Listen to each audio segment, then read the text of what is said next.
The Book of Genesis. Genesis chapter 1.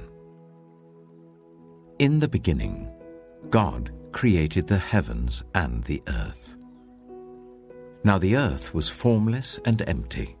Darkness was over the surface of the deep, and the Spirit of God was hovering over the waters.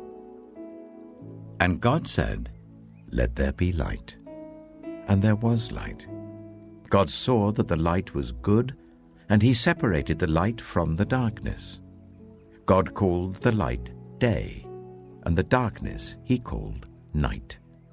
And there was evening and there was morning, the first day. And God said, "Let there be a vault between the waters to separate water from water." So God made the vault and separated the water under the vault from the water above it. And it was so. God called the vault sky. And there was evening and there was morning, the second day. And God said, "Let the water under the sky be gathered to one place, and let dry ground appear." And it was so.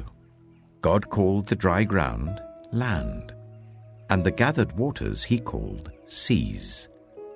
And God saw that it was good. Then God said, "Let the land produce vegetation, seed-bearing plants, and trees on the land that bear fruit with seed in it, according to their various kinds." And it was so. The land produced vegetation, plants bearing seed according to their kinds, and trees bearing fruit with seed in it according to their kinds. And God saw that it was good. And there was evening and there was morning, the third day.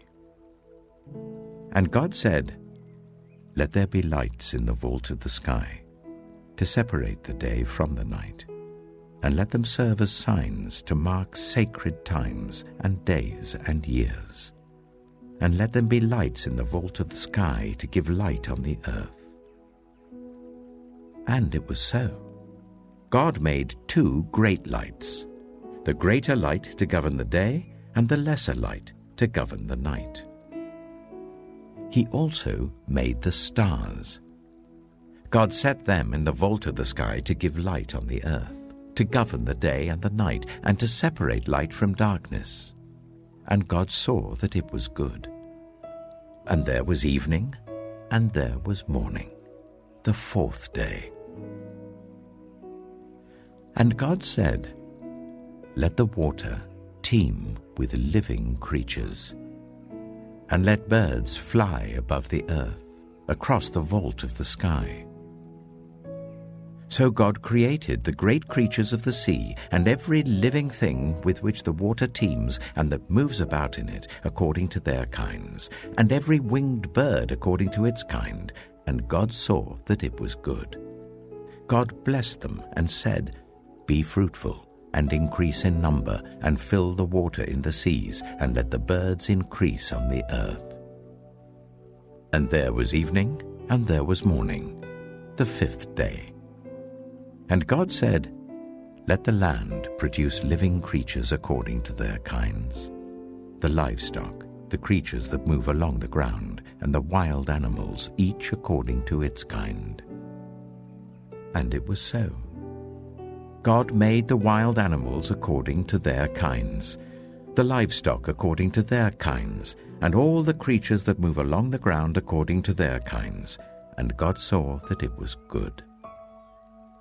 Then God said, "Let us make mankind in our image, in our likeness, so that they may rule over the fish in the sea and the birds in the sky, over the livestock and all the wild animals, and over all the creatures that move along the ground." So God created mankind in his own image.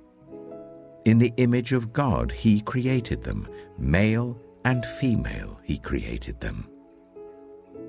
God blessed them and said to them, "Be fruitful and increase in number. Fill the earth and subdue it. Rule over the fish in the sea and the birds in the sky, and over every living creature that moves on the ground. Then God said, I give you every seed-bearing plant on the face of the whole earth, and every tree that has fruit with seed in it. They will be yours for food, and to all the beasts of the earth, and all the birds in the sky, and all the creatures that move along the ground, everything that has the breath of life in it, I give every green plant for food. And it was so. God saw all that he had made, and it was very good. And there was evening, and there was morning, the sixth day. Genesis chapter 2. Thus the heavens and the earth were completed in all their vast array. By the seventh day, God had finished the work he had been doing. So on the seventh day he rested from all his work. Then God blessed the seventh day and made it holy, because on it he rested from all the work of creating that he had done. This is the account of the heavens and the earth when they were created, when the Lord God made the earth and the heavens. Now no shrub had yet appeared on the earth, and no plant had yet sprung up. For the Lord God had not sent rain on the earth, and there was no one to work the ground. But streams came up from the earth and watered the whole surface of the ground. Then the Lord God formed a man from the dust of the ground, and breathed into his nostrils the breath of life. And the man became a living being. Now the Lord God had planted a garden in the east, in Eden, and there he put the man he had formed. The Lord God made all kinds of trees grow out of the ground, trees that were pleasing to the eye and good for food. In the middle of the garden were the tree of life and the tree of the knowledge of good and evil. A river watering the garden flowed from Eden. From there it was separated into 4 headwaters. The name of the first is the Pishon. It winds through the entire land of Havilah, where there is gold. The gold of that land is good. Aromatic resin and onyx are also there. The name of the second river is the Gihon. It winds through the entire land of Cush. The name of the third river is the Tigris. It runs along the east side of Ashur, and the fourth river is the Euphrates. The Lord God took the man and put him in the Garden of Eden to work it and take care of it. And the Lord God commanded the man, You are free to eat from any tree in the garden, but you must not eat from the tree of the knowledge of good and evil, for when you eat from it, you will certainly die. The Lord God said, It is not good for the man to be alone. I will make a helper suitable for him. Now the Lord God had formed out of the ground all the wild animals and all the birds in the sky. He brought them to the man to see what he would name them, and whatever the man called each living creature, that was its name. So the man gave names to all the livestock, the birds in the sky, and all the wild animals. But for Adam no suitable helper was found. So the Lord God caused the man to fall into a deep sleep.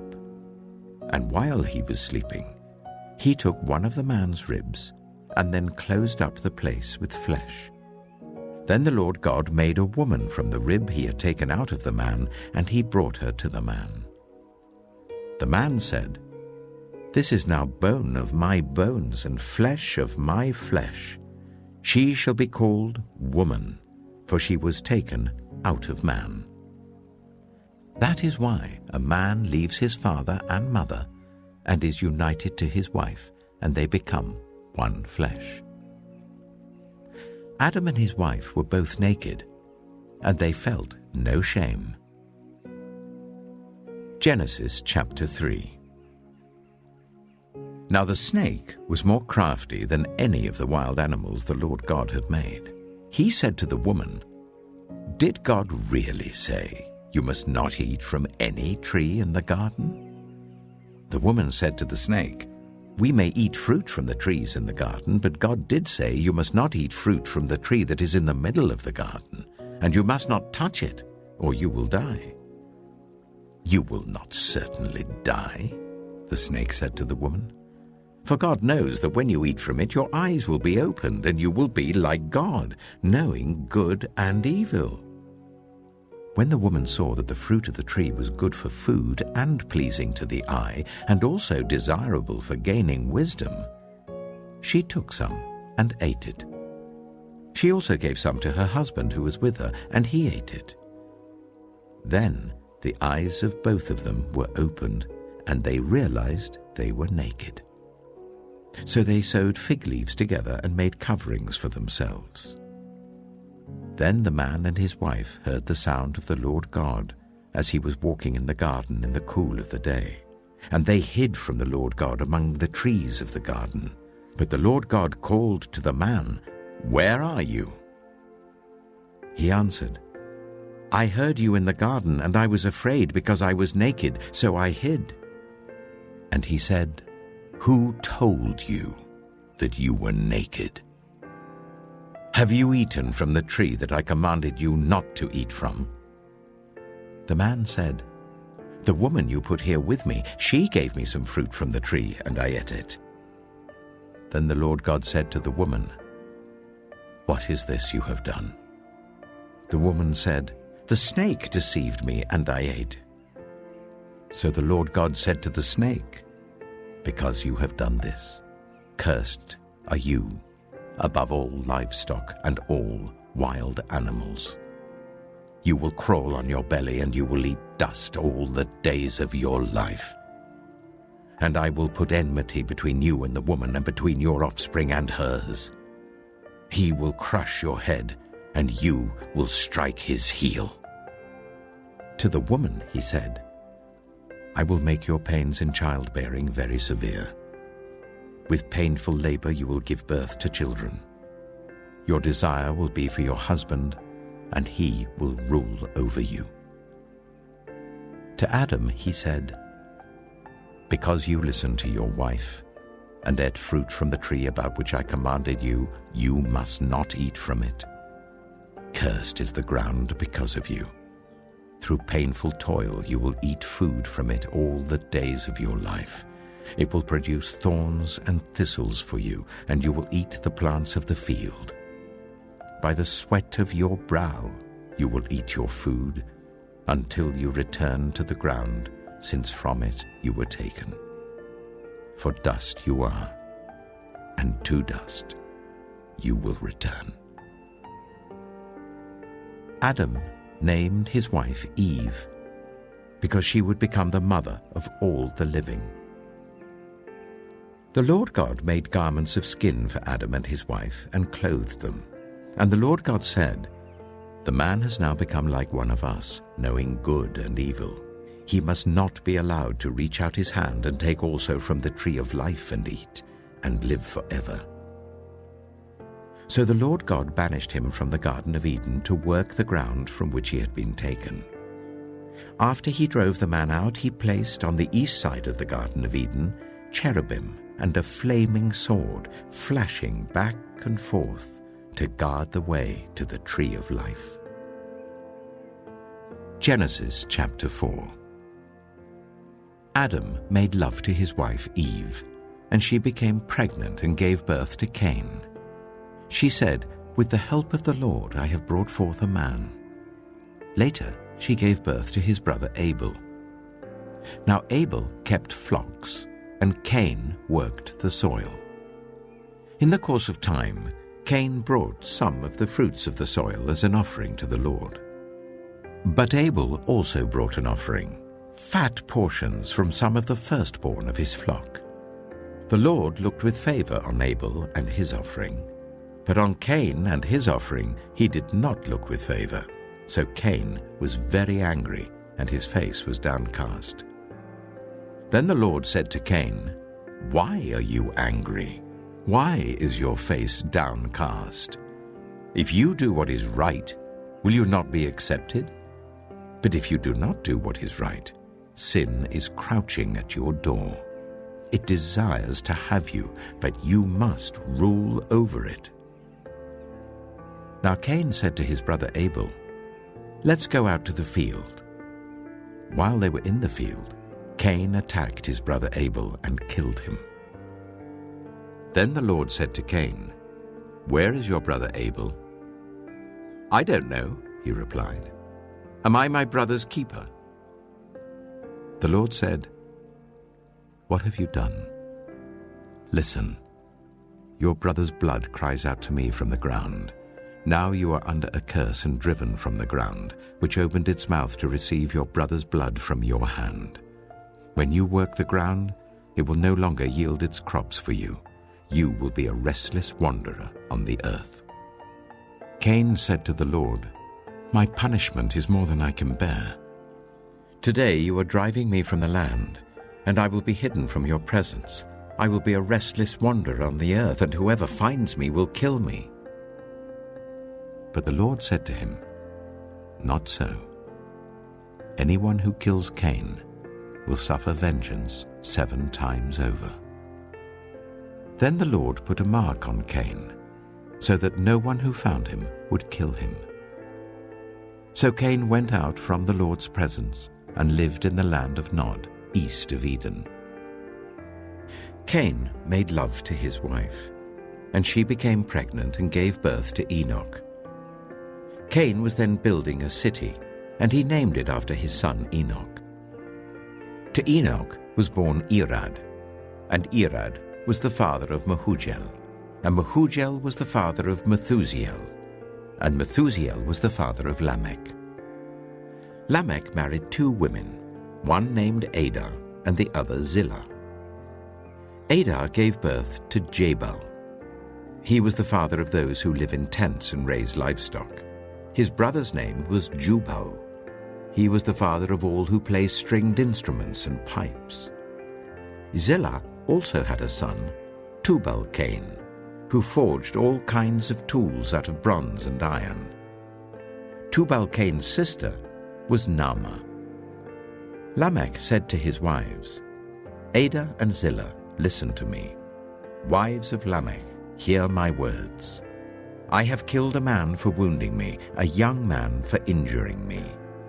If Cain is avenged 7 times, then Lamech 77 times." Adam made love to his wife again, and she gave birth to a son and named him Seth, saying, "God has granted me another child in place of Abel, since Cain killed him."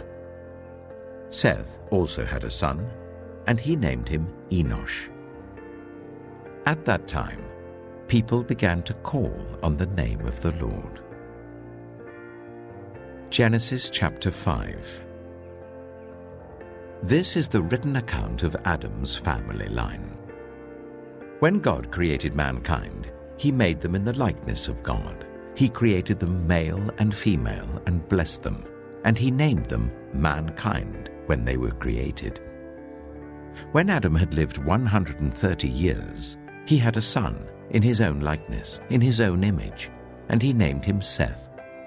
After Seth was born, Adam lived 800 years and had other sons and daughters. Altogether, Adam lived a total of 930 years, and then he died. When Seth had lived 105 years, he became the father of Enosh. After he became the father of Enosh, Seth lived 807 years and had other sons and daughters.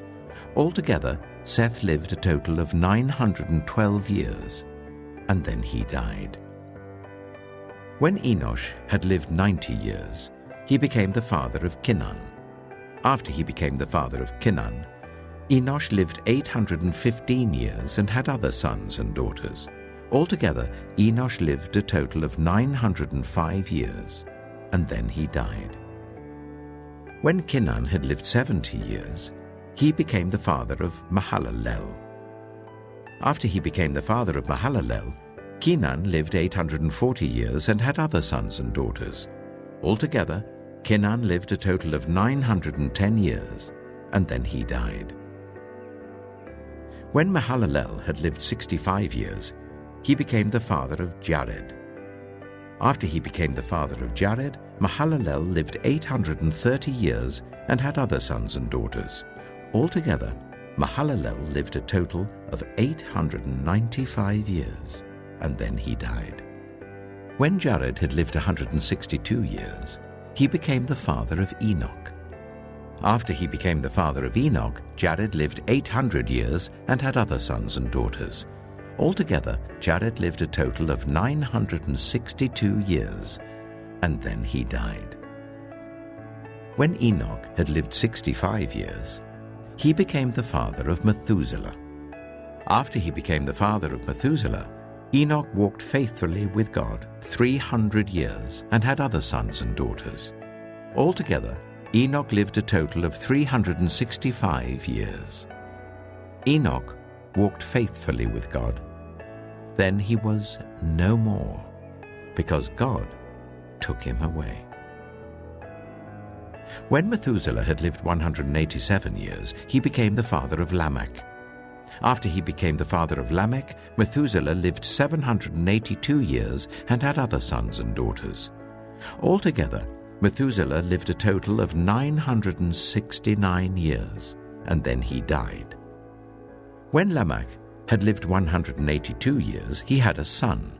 He named him Noah, and said, "He will comfort us in the labor and painful toil of our hands, caused by the ground the Lord has cursed." After Noah was born, Lamech lived 595 years and had other sons and daughters. Altogether, Lamech lived a total of 777 years, and then he died. After Noah was 500 years old, he became the father of Shem, Ham, and Japheth. Genesis chapter 6. When human beings began to increase in number on the earth, and daughters were born to them, the sons of God saw that the daughters of humans were beautiful, and they married any of them they chose. Then the Lord said, "My spirit will not contend with humans forever, for they are mortal. Their days will be 120 years. The Nephilim were on the earth in those days, and also afterward, when the sons of God went to the daughters of humans and had children by them. They were the heroes of old, men of renown. The Lord saw how great the wickedness of the human race had become on the earth, and that every inclination of the thoughts of the human heart was only evil all the time.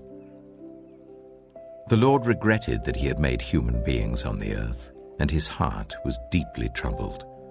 So the Lord said, "I will wipe from the face of the earth the human race I have created, and with them the animals, the birds, and the creatures that move along the ground, for I regret that I have made them."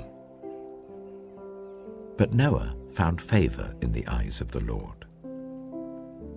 This is the account of Noah and his family.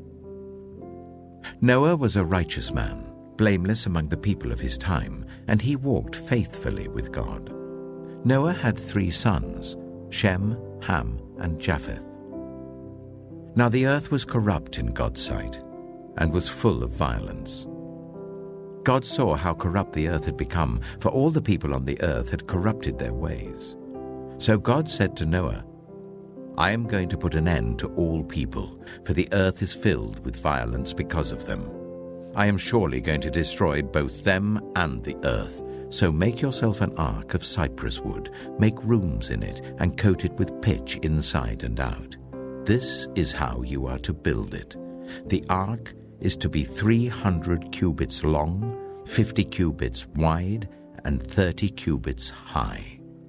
Make a roof for it, leaving below the roof an opening 1 cubit high all around.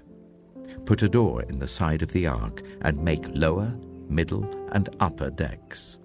I'm going to bring flood waters on the earth to destroy all life under the heavens, every creature that has the breath of life in it. Everything on earth will perish. But I will establish my covenant with you, and you will enter the ark, you and your sons and your wife and your sons' wives with you. You are to bring into the ark 2 of all living creatures, male and female, to keep them alive with you. 2 of every kind of bird, of every kind of animal, and of every kind of creature that moves along the ground will come to you to be kept alive. You are to take every kind of food that is to be eaten and store it away as food for you and for them. Noah did everything just as God commanded him. Genesis chapter 7. The Lord then said to Noah, "Go into the ark, you and your whole family, because I have found you righteous in this generation. Take with you 7 pairs of every kind of clean animal, a male and its mate, and 1 pair of every kind of unclean animal, a male and its mate. And also 7 pairs of every kind of bird, male and female, to keep their various kinds alive throughout the earth. 7 days from now I will send rain on the earth for 40 days and 40 nights, and I will wipe from the face of the earth every living creature I have made." And Noah did all that the Lord commanded him. Noah was 600 years old when the floodwaters came on the earth. And Noah and his sons and his wife and his sons' wives entered the ark to escape the waters of the flood. Pairs of clean and unclean animals, of birds and of all the creatures that move along the ground, male and female, came to Noah and entered the ark as God had commanded Noah. And after the 7 days, the floodwaters came on the earth. In the 600th year of Noah's life, on the 17th day of the 2nd month, on that day, all the springs of the great deep burst forth, and the floodgates of the heavens were opened, and rain fell on the earth 40 days and 40 nights.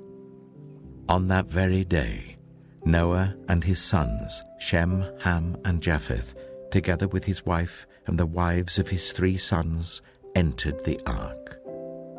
They had with them every wild animal according to its kind, all livestock according to their kinds, every creature that moves along the ground according to its kind, and every bird according to its kind, everything with wings. Pairs of all creatures that have the breath of life in them came to Noah and entered the ark. The animals going in were male and female of every living thing, as God had commanded Noah. Then the Lord shut him in. For 40 days the flood kept coming on the earth. And as the waters increased, they lifted the ark high above the earth. The waters rose and increased greatly on the earth, and the ark floated on the surface of the water. They rose greatly on the earth, and all the high mountains under the entire heavens were covered. The waters rose and covered the mountains to a depth of more than 15 cubits. Every living thing that moved on land perished. Birds, livestock, wild animals, all the creatures that swarm over the earth, and all mankind. Everything on dry land that had the breath of life in its nostrils died. Every living thing on the face of the earth was wiped out. People and animals and the creatures that move along the ground and the birds were wiped from the earth. Only Noah was left, and those with him in the ark. The waters flooded the earth for 150 days. Genesis chapter 8. But God remembered Noah and all the wild animals and the livestock that were with him in the ark. And he sent a wind over the earth, and the waters receded. Now the springs of the deep and the floodgates of the heavens had been closed, and the rain had stopped falling from the sky. The water receded steadily from the earth. At the end of the 150 days, the water had gone down. And on the 17th day of the 7th month, the ark came to rest on the mountains of Ararat. The waters continued to recede until the 10th month, and on the first day of the 10th month, the tops of the mountains became visible. After 40 days, Noah opened a window he had made in the ark and sent out a raven, and it kept flying back and forth until the water had dried up from the earth. Then he sent out a dove to see if the water had receded from the surface of the ground. But the dove could find nowhere to perch because there was water over all the surface of the earth. So it returned to Noah in the ark. He reached out his hand and took the dove and brought it back to himself in the ark. He waited 7 more days and again sent out the dove from the ark. When the dove returned to him in the evening, there in its beak was a freshly plucked olive leaf. Then Noah knew that the water had receded from the earth. He waited 7 more days and sent the dove out again, but this time it did not return to him. By the first day of the first month of Noah's 601st year, the water had dried up from the earth. Noah then removed the covering from the ark and saw that the surface of the ground was dry. By the 27th day of the 2nd month, the earth was completely dry. Then God said to Noah, "Come out of the ark, you and your wife and your sons and their wives.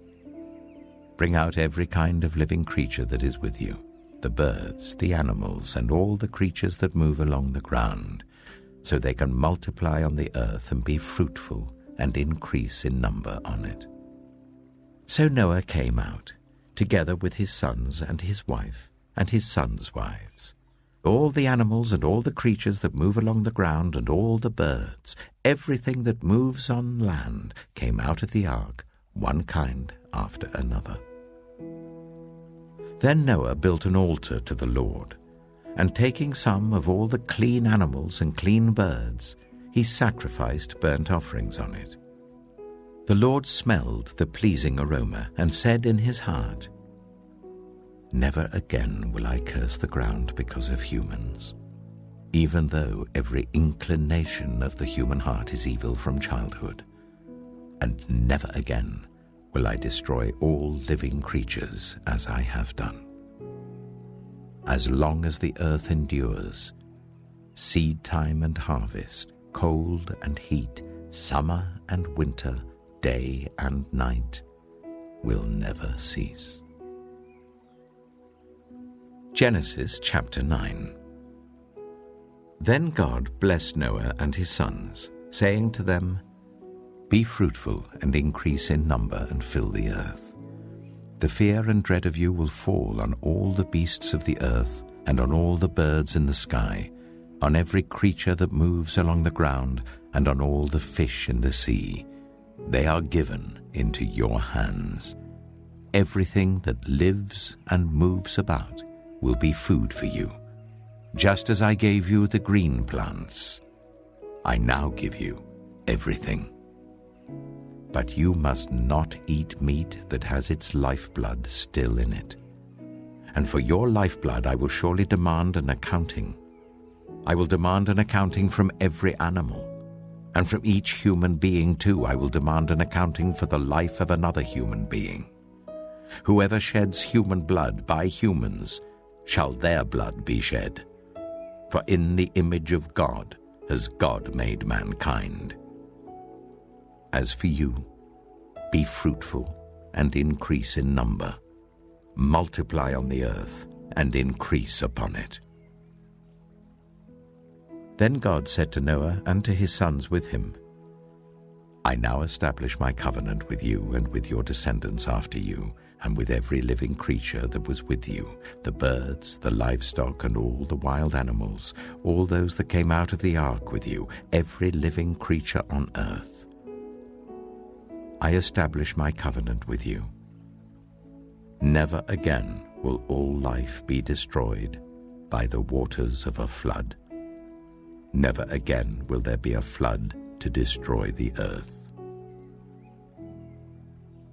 And God said, "This is the sign of the covenant I am making between me and you and every living creature with you, a covenant for all generations to come. I have set my rainbow in the clouds, and it will be the sign of the covenant between me and the earth. Whenever I bring clouds over the earth and the rainbow appears in the clouds, I will remember my covenant between me and you and all living creatures of every kind. Never again will the waters become a flood to destroy all life. Whenever the rainbow appears in the clouds, I will see it and remember the everlasting covenant between God and all living creatures of every kind on the earth. So God said to Noah, "This is the sign of the covenant I have established between me and all life on the earth." The sons of Noah who came out of the ark were Shem, Ham, and Japheth. Ham was the father of Canaan.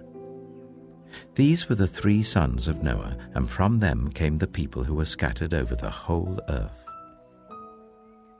Noah, a man of the soil, proceeded to plant a vineyard. When he drank some of its wine, he became drunk and lay uncovered in his tent.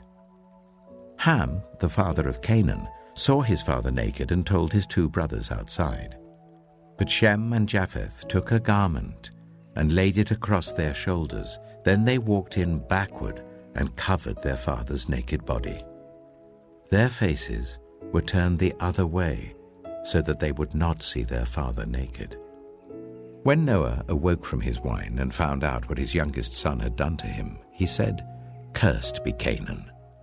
The lowest of slaves will he be to his brothers." He also said, "Praise be to the Lord, the God of Shem. May Canaan be the slave of Shem. May God extend Japheth's territory. May Japheth live in the tents of Shem, and may Canaan be the slave of Japheth." After the flood, Noah lived 350 years.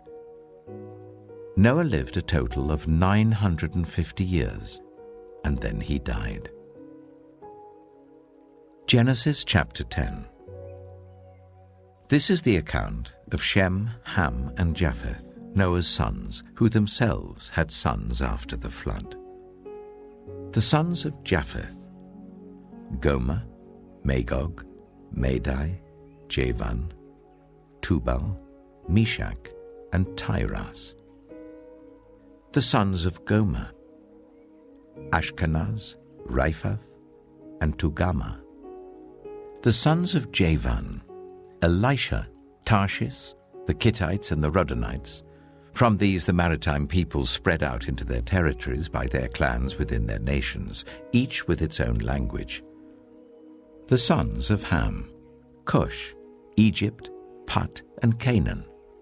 The sons of Cush: Seba, Havilah, Sabta, Reamah, and Sabtika. The sons of Reamah: Sheba and Dedan. Cush was the father of Nimrod, who became a mighty warrior on the earth. He was a mighty hunter before the Lord. That is why it is said, like Nimrod, a mighty hunter before the Lord. The first centers of his kingdom were Babylon, Uruk, Akkad, and Calnu in Shinar. From that land he went to Assyria, where he built Nineveh, Rehoboth, Calah, and Resen, which is between Nineveh and Calah, which is the great city. Egypt was the father of the Ludites, Anamites, Lehabites, Naphtuhites, Pathrusites, Casluhites, from whom the Philistines came, and Caphtorites. Canaan was the father of Sidon, his firstborn, and of the Hittites, Jebusites, Amorites, Girgashites, Hivites, Archites, Sinites, Arvadites, Zemarites, and Hamathites. Later, the Canaanites' clans scattered, and the borders of Canaan reached from Sidon towards Gerar as far as Gaza, and then toward Sodom, Gomorrah, Admah, and Zeboim as far as Lasha. These are the sons of Ham by their clans and languages in their territories and nations. Sons were also born to Shem. whose older brother was Japheth. Shem was the ancestor of all the sons of Eber. The sons of Shem: Elam, Ashur, Arphaxad, Lud, and Aram. The sons of Aram: Az, Hul, Gether, and Meshech. Arphaxad was the father of Shelah, and Shelah the father of Eber. 2 sons were born to Eber. One was named Peleg, because in his time the earth was divided. His brother was named Joktan. Joktan was the father of Almodad, Sheleph, Hazamepheth, Gerar, Hadoram, Uzal, Dilah, Obal, Abimael, Sheba, Ophir, Havilah, and Jobab. All these were sons of Joktan. The region where they lived stretched from Mesha towards Sephar in the eastern hill country. These are the sons of Shem by their clans and languages in their territories and nations. These are the clans of Noah's sons, according to their lines of descent within their nations. From these, the nations spread out over the earth after the flood. Genesis chapter 11. Now the whole world had one language and a common speech. As people moved eastward, they found a plain in Shinar and settled there. They said to each other, "Come, let's make bricks and bake them thoroughly." They used brick instead of stone and bitumen for mortar. Then they said, "Come, let us build ourselves a city with a tower that reaches to the heavens, so that we may make a name for ourselves. Otherwise we will be scattered over the face of the whole earth." But the Lord came down to see the city and the tower the people were building. The Lord said, "If as one people speaking the same language they have begun to do this, then nothing they plan to do will be impossible for them. Come, let us go down and confuse their language, so they will not understand each other." So the Lord scattered them from there over all the earth, and they stopped building the city. That is why it was called Babel, because there the Lord confused the language of the whole world. From there the Lord scattered them over the face of the whole earth. This is the account of Shem's family line. 2 years after the flood, when Shem was 100 years old, he became the father of Arphaxad. And after he became the father of Arphaxad, Shem lived 500 years and had other sons and daughters. When Arphaxad had lived 35 years, he became the father of Shelah. And after he became the father of Shelah, Arphaxad lived 403 years and had other sons and daughters. When Shelah had lived 30 years, he became the father of Eber. And after he became the father of Eber, Shelah lived 403 years and had other sons and daughters. When Eber had lived 34 years, he became the father of Peleg. And after he became the father of Peleg, Eber lived 430 years and had other sons and daughters. When Peleg had lived 30 years, he became the father of Reu. And after he became the father of Reu, Peleg lived 209 years and had other sons and daughters. When Reu had lived 32 years, he became the father of Serug. And after he became the father of Serug, Reu lived 207 years and had other sons and daughters. When Serug had lived 30 years, he became the father of Nahor. And after he became the father of Nahor, Serug lived 200 years and had other sons and daughters. When Nahor had lived 29 years, he became the father of Terah. And after he became the father of Terah, Nahor lived 119 years and had other sons and daughters. After Terah had lived 70 years, he became the father of Abram, Nahor, and Haran. This is the account of Terah's family line. Terah became the father of Abram, Nahor, and Haran became the father of Lot. While his father Terah was still alive, Haran died in Ur of the Chaldeans in the land of his birth. Abram and Nahor both married. The name of Abram's wife was Sarai, and the name of Nahor's wife was Milcah. She was the daughter of Haran, the father of both Milcah and Iscah. Now Sarai was childless because she was not able to conceive. Terah took his son Abram, his grandson Lot, son of Haran, and his daughter-in-law Sarai, the wife of his son Abram, and together they set out from Ur of the Chaldeans to go to Canaan. But when they came to Haran, they settled there. Terah lived 205 years, and he died in Haran. Genesis chapter 12. The Lord had said to Abram, "Go from your country, your people and your father's household, to the land I will show you. I will make you into a great nation, and I will bless you. I will make your name great, and you will be a blessing. I will bless those who bless you, and whoever curses you I will curse, and all peoples on earth will be blessed through you." So Abram went as the Lord had told him, and Lot went with him. Abram was 75 years old when he set out from Haran. He took his wife Sarai, his nephew Lot, all the possessions they had accumulated, and the people they had acquired in Haran, and they set out for the land of Canaan, and they arrived there. Abram traveled through the land as far as the site of the great tree of Moreh at Shechem. At that time the Canaanites were in the land. The Lord appeared to Abram and said, "To your offspring I will give this land." So he built an altar there to the Lord who had appeared to him. From there he went on toward the hills east of Bethel and pitched his tent, with Bethel on the west and Ai on the east. There he built an altar to the Lord and called on the name of the Lord. Then Abram set out and continued toward the Negev. Now there was a famine in the land, and Abram went down to Egypt to live there for a while because the famine was severe. As he was about to enter Egypt, he said to his wife Sarai, "I know what a beautiful woman you are. When the Egyptians see you, they will say, 'This is his wife.' Then they will kill me, but will let you live. Say you are my sister, so that I will be treated well for your sake, and my life will be spared because of you." When Abram came to Egypt, the Egyptians saw that Sarai was a very beautiful woman. And when Pharaoh's officials saw her, they praised her to Pharaoh, and she was taken into his palace. He treated Abram well for her sake, and Abram acquired sheep and cattle, male and female donkeys, male and female servants, and camels.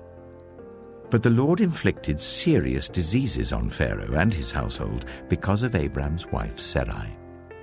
So Pharaoh summoned Abram. "What have you done to me?" he said. "Why didn't you tell me she was your wife? Why did you say, 'She is my sister,' so that I took her to be my wife?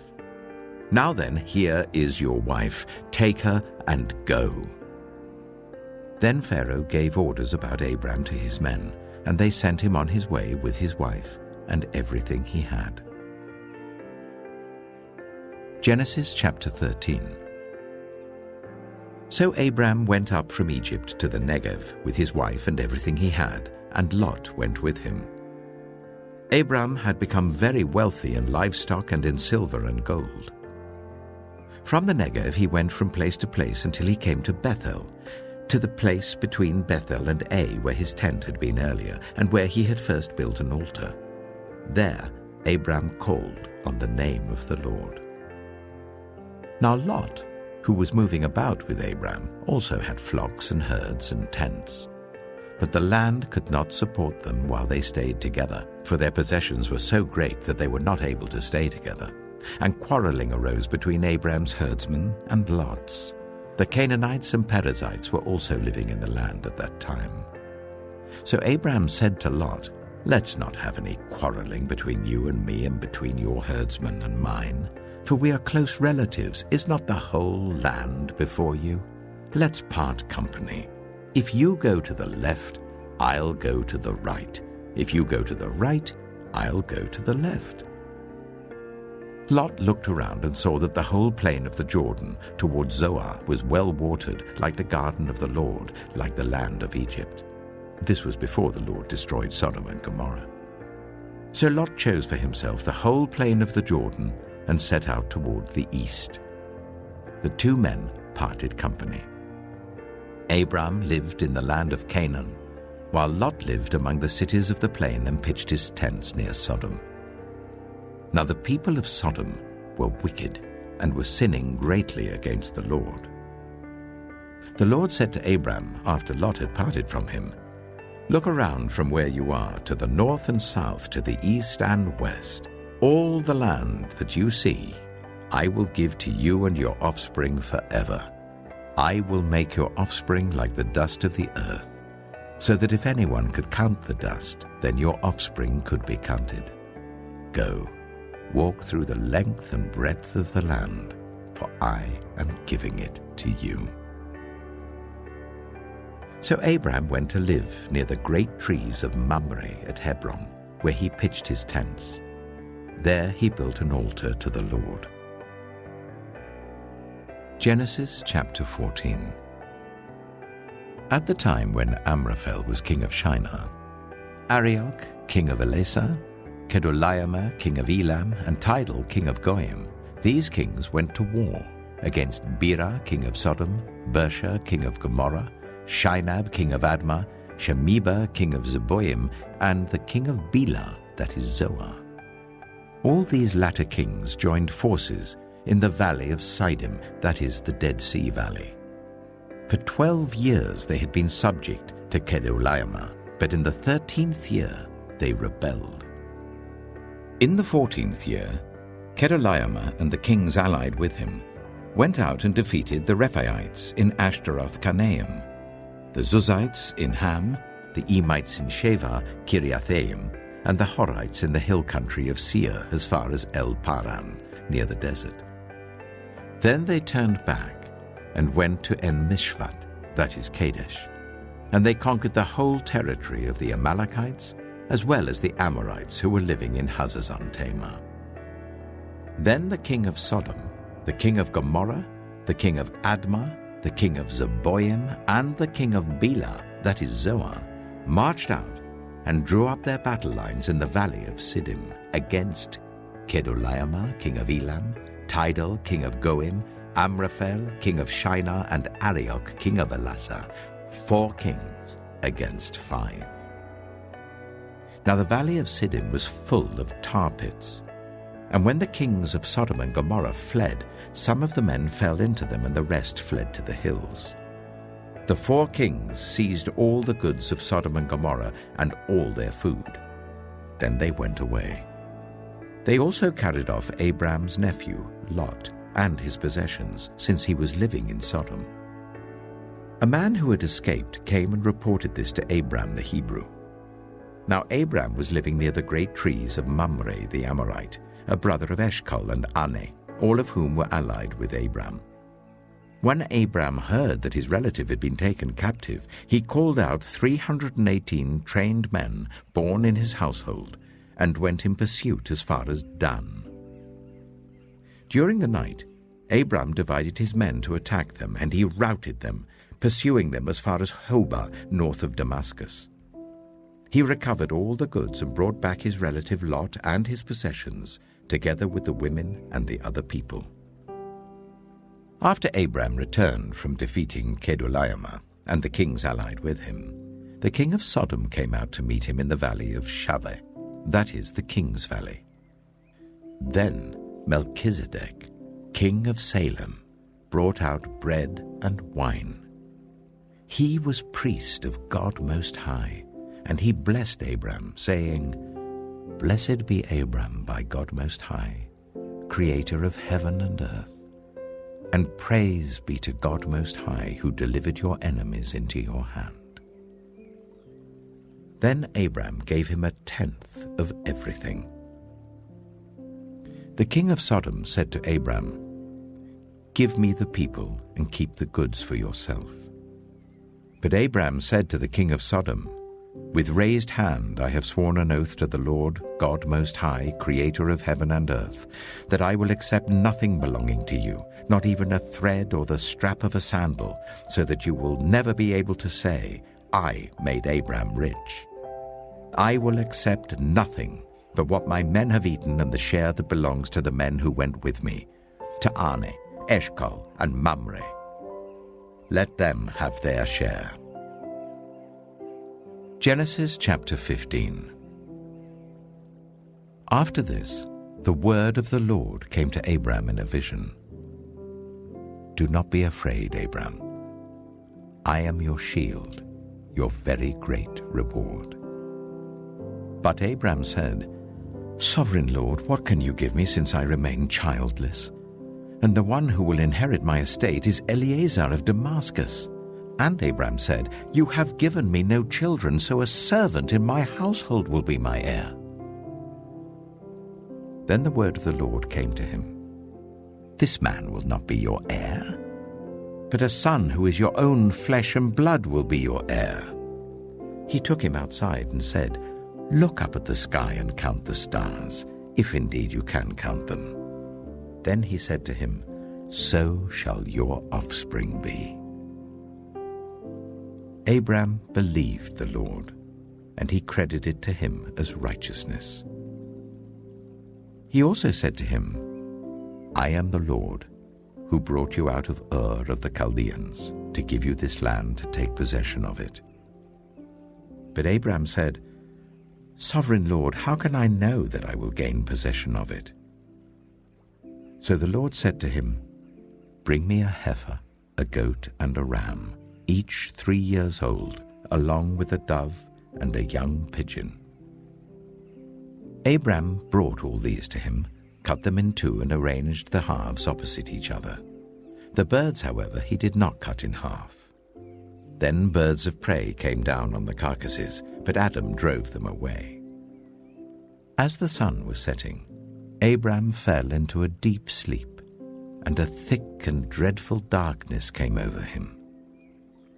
Then the Lord said to him, Know for certain that for 400 years your descendants will be strangers in a country not their own, and that they will be enslaved and ill-treated there. But I will punish the nation they serve as slaves, and afterward they will come out with great possessions. You, however, will go to your ancestors in peace and be buried at a good old age. In the 4th generation, your descendants will come back here, for the sin of the Amorites has not yet reached its full measure. When the sun had set and darkness had fallen, a smoking brazier with a blazing torch appeared and passed between the pieces. On that day the Lord made a covenant with Abram and said, To your descendants I give this land, from the Wadi of Egypt to the great river, the Euphrates, the land of the Kenites, Kenizzites, Kadmonites, Hittites, Perizzites, Rephaites, Amorites, Canaanites, Girgashites, and Jebusites. Genesis chapter 16. Now Sarai, Abram's wife, had borne him no children, but she had an Egyptian slave named Hagar. So she said to Abram, The Lord has kept me from having children. Go, sleep with my slave. Perhaps I can build a family through her. Abram agreed to what Sarai said. So after Abraham had been living in Canaan 10 years, Sarai, his wife, took her Egyptian slave Hagar and gave her to her husband to be his wife. He slept with Hagar, and she conceived. When she knew she was pregnant, she began to despise her mistress. Then Sarai said to Abram, You are responsible for the wrong I'm suffering. I put my slave in your arms, and now that she knows she is pregnant, she despises me. May the Lord judge between you and me. Your slave is in your hands, Abram said. Do with her whatever you think best. Then Sarai ill-treated Hagar, so she fled from her. The angel of the Lord found Hagar near a spring in the desert. It was the spring that is beside the road to Shur. And he said, "Hagar, slave of Sarai, where have you come from and where are you going?" "I'm running away from my mistress Sarai," she answered. Then the angel of the Lord told her, "Go back to your mistress and submit to her." The angel added, "I will increase your descendants so much that they will be too numerous to count." The angel of the Lord also said to her, "You are now pregnant and you will give birth to a son. You shall name him Ishmael, for the Lord has heard of your misery. He will be a wild donkey of a man. His hand will be against everyone and everyone's hand against him, and he will live in hostility towards all his brothers." She gave this name to the Lord who spoke to her, "You are the God who sees me." For she said, "I have now seen the one who sees me." That is why the well was called Beer Lahairoi. It is still there between Kadesh and Bered. So Hagar bore Abram a son, and Abram gave the name Ishmael to the son she had born. Abram was 86 years old when Hagar bore him Ishmael. Genesis chapter 17. When Abram was 99 years old, the Lord appeared to him and said, "I am God Almighty. Walk before me faithfully and be blameless. Then I will make my covenant between me and you and will greatly increase your numbers." Abram fell face down, and God said to him, "As for me, this is my covenant with you. You will be the father of many nations. No longer will you be called Abram. Your name will be Abraham. For I have made you a father of many nations. I will make you very fruitful. I will make nations of you, and kings will come from you. I will establish my covenant as an everlasting covenant between me and you and your descendants after you for the generations to come, to be your God and the God of your descendants after you. The whole land of Canaan, where you now reside as a foreigner, I will give as an everlasting possession to you and your descendants after you, and I will be their God." Then God said to Abraham, "As for you, you must keep my covenant, you and your descendants after you for the generations to come. This is my covenant with you and your descendants after you, the covenant you are to keep. Every male among you shall be circumcised. You are to undergo circumcision, and it will be the sign of the covenant between me and you. For the generations to come, every male among you who is 8 days old must be circumcised, including those born in your household or bought with money from a foreigner.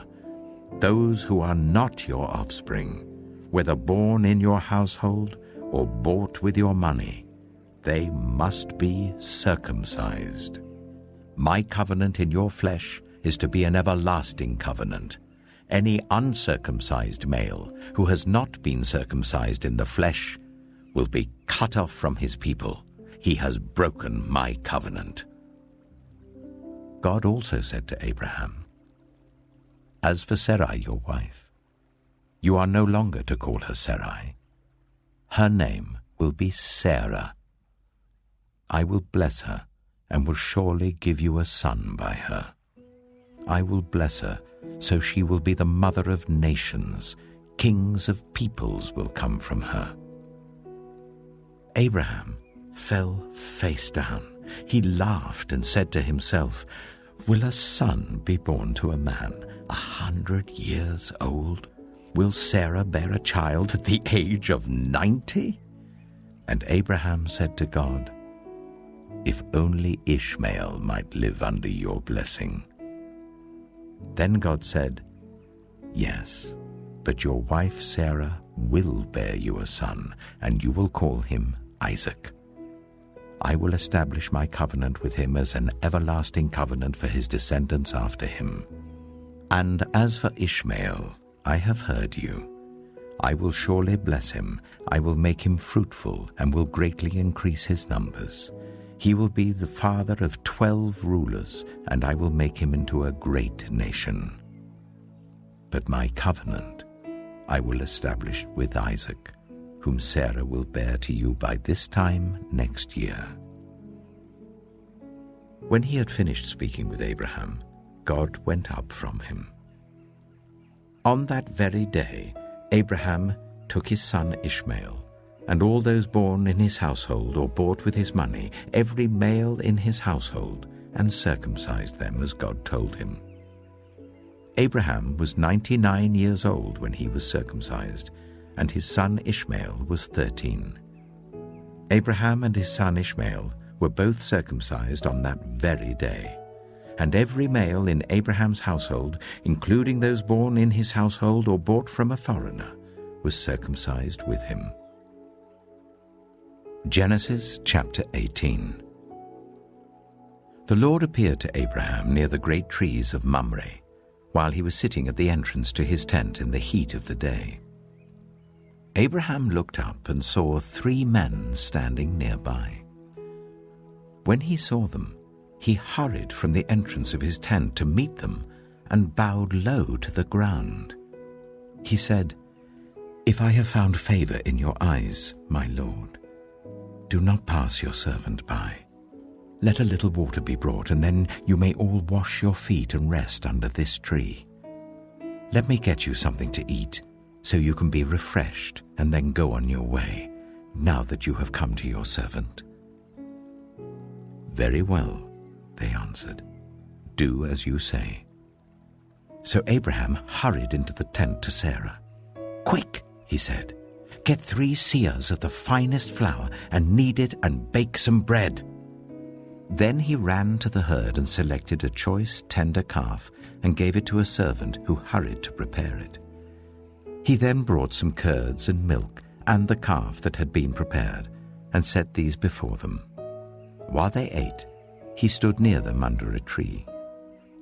"Where is your wife Sarah?" they asked him. "There in the tent," he said. Then one of them said, "I will surely return to you about this time next year, and Sarah, your wife, will have a son." Now Sarah was listening at the entrance to the tent, which was behind him. Abraham and Sarah were already very old, and Sarah was past the age of childbearing.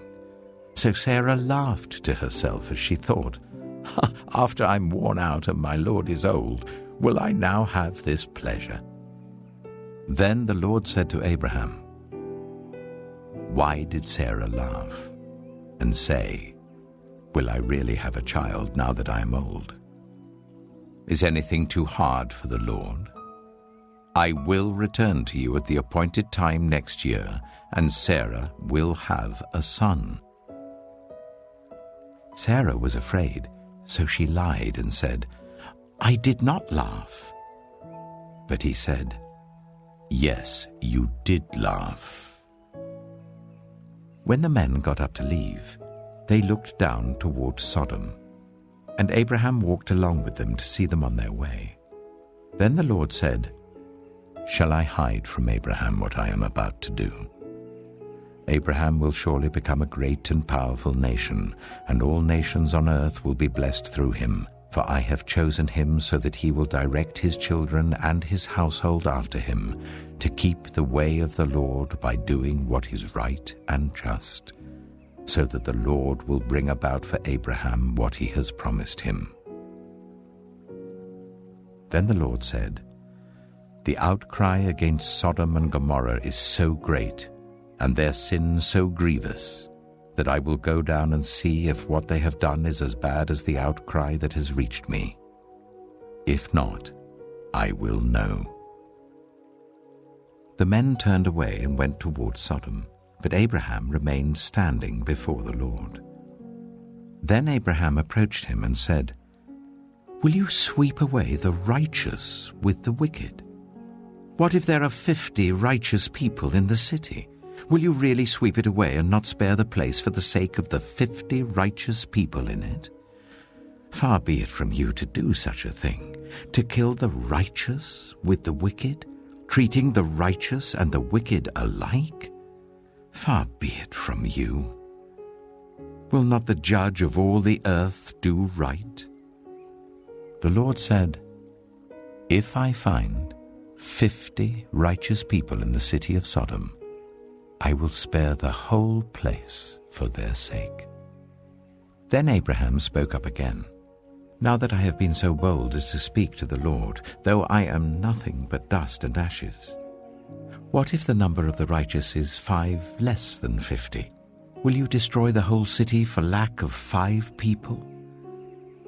If I find 45 there, he said, I will not destroy it. Once again he spoke to him. What if only 40 are found there? He said, for the sake of 40, I will not do it. Then he said, may the Lord not be angry, but let me speak. What if only 30 can be found there? He answered, I will not do it if I find 30 there. Abraham said, now that I have been so bold as to speak to the Lord, what if only 20 can be found there? He said, for the sake of 20, I will not destroy it. Then he said, may the Lord not be angry, but let me speak just once more. What if only 10 can be found there? He answered, for the sake of 10, I will not destroy it. When the Lord had finished speaking with Abraham, he left, and Abraham returned home. Genesis chapter 19. The 2 angels arrived at Sodom in the evening, and Lot was sitting in the gateway of the city. When he saw them, he got up to meet them and bowed down with his face to the ground. My lords, he said, please turn aside to your servant's house. You can wash your feet and spend the night and then go on your way early in the morning. No, they answered, we will spend the night in the square. But he insisted so strongly that they did go with him and entered his house. He prepared a meal for them, baking bread without yeast, and they ate. Before they had gone to bed, all the men from every part of the city of Sodom, both young and old, surrounded the house. They called to Lot, where are the men who came to you tonight? Bring them out to us, so that we can have sex with them. Lot went outside to meet them and shut the door behind him and said, no, my friends, don't do this wicked thing. Look, I have 2 daughters who have never slept with a man. Let me bring them out to you, and you can do what you like with them, but don't do anything to these men, for they have come under the protection of my roof. Get out of our way, they replied. This fellow came here as a foreigner, and now he wants to play the judge. We'll treat you worse than them. They kept bringing pressure on Lot and moved forward to break down the door. But the men inside reached out and pulled Lot back into the house and shut the door. Then they struck the men who were at the door of the house, young and old, with blindness, so that they could not find the door. The 2 men said to Lot, do you have anyone else here? Sons-in-law, sons or daughters, or anyone else in the city who belongs to you? Get them out of here, because we are going to destroy this place. The outcry to the Lord against its people is so great that he has sent us to destroy it.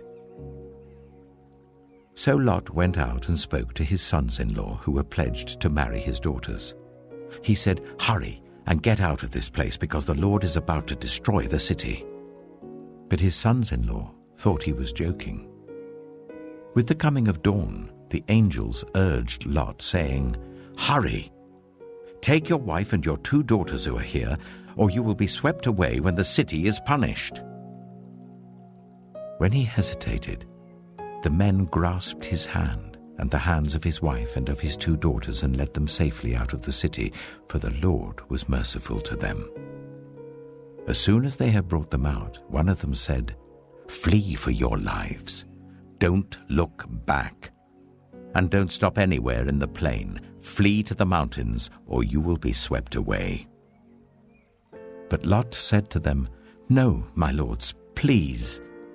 Your servant has found favor in your eyes, and you have shown great kindness to me in sparing my life, but I can't flee to the mountains. This disaster will overtake me, and I'll die. Look, here is a town near enough to run to, and it is small. Let me flee to it. It is very small, isn't it? Then my life will be spared." He said to him, "Very well. I will grant this request too. I will not overthrow the town you speak of, but flee there quickly, because I cannot do anything until you reach it." That is why the town was called Zoar. By the time Lot reached Zoar, the sun had risen over the land. Then the Lord rained down burning sulfur on Sodom and Gomorrah, from the Lord out of the heavens. Thus he overthrew those cities and the entire plain, destroying all those living in the cities and also the vegetation in the land. But Lot's wife looked back, and she became a pillar of salt. Early the next morning, Abraham got up and returned to the place where he had stood before the Lord. He looked down toward Sodom and Gomorrah, toward all the land of the plain, and he saw dense smoke rising from the land like smoke from a furnace. So when God destroyed the cities of the plain, he remembered Abraham, and he brought Lot out of the catastrophe that overthrew the cities where Lot had lived. Lot and his 2 daughters left Zoar and settled in the mountains, for he was afraid to stay in Zoar. He and his 2 daughters lived in a cave. One day, the older daughter said to the younger, "Our father is old, and there is no man around here to give us children, as is the custom all over the earth. Let's get our father to drink wine, and then sleep with him and preserve our family line through our father." That night, they got their father to drink wine, and the older daughter went in and slept with him. He was not aware of it when she laid down or when she got up. The next day, the older daughter said to the younger, "Last night I slept with my father. Let's get him to drink wine again tonight, and you go in and sleep with him, so we can preserve our family line through our father." So they got their father to drink wine that night also, and the younger daughter went in and slept with him. Again, he was not aware of it when she laid down or when she got up. So both of Lot's daughters became pregnant by their father. The older daughter had a son, and she named him Moab. He is the father of the Moabites of today. The younger daughter also had a son, and she named him Ben-Ami. He is the father of the Ammonites of today. Genesis chapter 20. Now Abraham moved on from there into the region of the Negev and lived between Kadesh and Shur. For a while he stayed in Gerar, and there Abraham said of his wife Sarah, "She is my sister." Then Abimelech, king of Gerar, sent for Sarah and took her. But God came to Abimelech in a dream one night and said to him, "You are as good as dead because of the woman you have taken. She is a married woman." Now Abimelech had not gone near her, so he said, "Lord, will you destroy an innocent nation? Did he not say to me, 'She is my sister'? And didn't she also say, 'He is my brother'? I've done this with a clear conscience and clean hands." Then God said to him in the dream, "Yes, I know you did this with a clear conscience, and so I have kept you from sinning against me. That is why I did not let you touch her. Now return the man's wife, for he is a prophet, and he will pray for you, and you will live. But if you do not return her, you may be sure that you and all who belong to you will die." Early the next morning, Abimelech summoned all his officials, And when he told them all that had happened, they were very much afraid.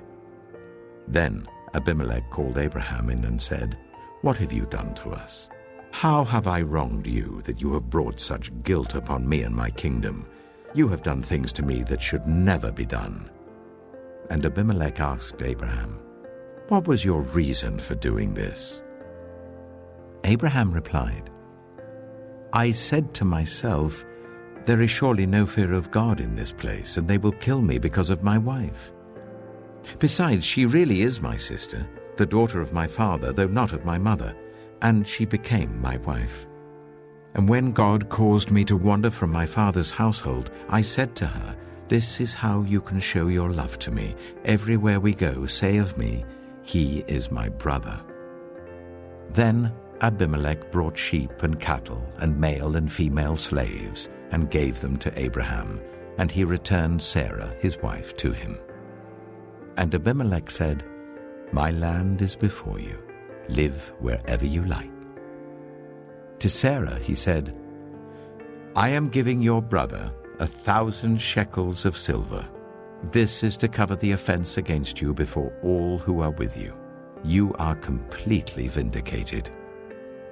Then Abraham prayed to God, and God healed Abimelech, his wife, and his female slaves, so they could have children again. For the Lord had kept all the women in Abimelech's household from conceiving because of Abraham's wife Sarah." Genesis chapter 21. Now the Lord was gracious to Sarah, as he had said, and the Lord did for Sarah what he had promised. Sarah became pregnant and bore a son to Abraham in his old age, at the very time God had promised him. Abraham gave the name Isaac to the son Sarah bore him. When his son, Isaac, was 8 days old, Abraham circumcised him as God commanded him. Abraham was 100 years old when his son Isaac was born to him. Sarah said, "God has brought me laughter, and everyone who hears about this will laugh with me." And she added, "Who would have said to Abraham that Sarah would nurse children? Yet I have borne him a son in his old age." The child grew and was weaned. And on the day Isaac was weaned, Abraham held a great feast. But Sarah saw that the son whom Hagar the Egyptian had borne to Abraham was mocking. And she said to Abraham, "Get rid of that slave woman and her son, for that woman's son will never share in the inheritance with my son Isaac." The matter distressed Abraham greatly because it concerned his son. But God said to him, "Do not be so distressed about the boy and your slave woman. Listen to whatever Sarah tells you, because it is through Isaac that your offspring will be reckoned. I will make the son of the slave into a nation also, because he is your offspring." Early the next morning, Abraham took some food and a skin of water and gave them to Hagar. He set them on her shoulders and then sent her off with the boy. She went on her way and wandered in the desert of Beersheba. When the water in the skin was gone, she put the boy under one of the bushes. Then she went off and sat down about a bow shot away, for she thought, "I cannot watch the boy die." And as she sat there, she began to sob. God heard the boy crying. And the angel of God called to Hagar from heaven and said to her, "What is the matter, Hagar? Do not be afraid. God has heard the boy crying as he lies there. Lift the boy up and take him by the hand, for I will make him into a great nation." Then God opened her eyes, and she saw a well of water. So she went and filled the skin with water and gave the boy a drink. God was with the boy as he grew up. He lived in the desert and became an archer.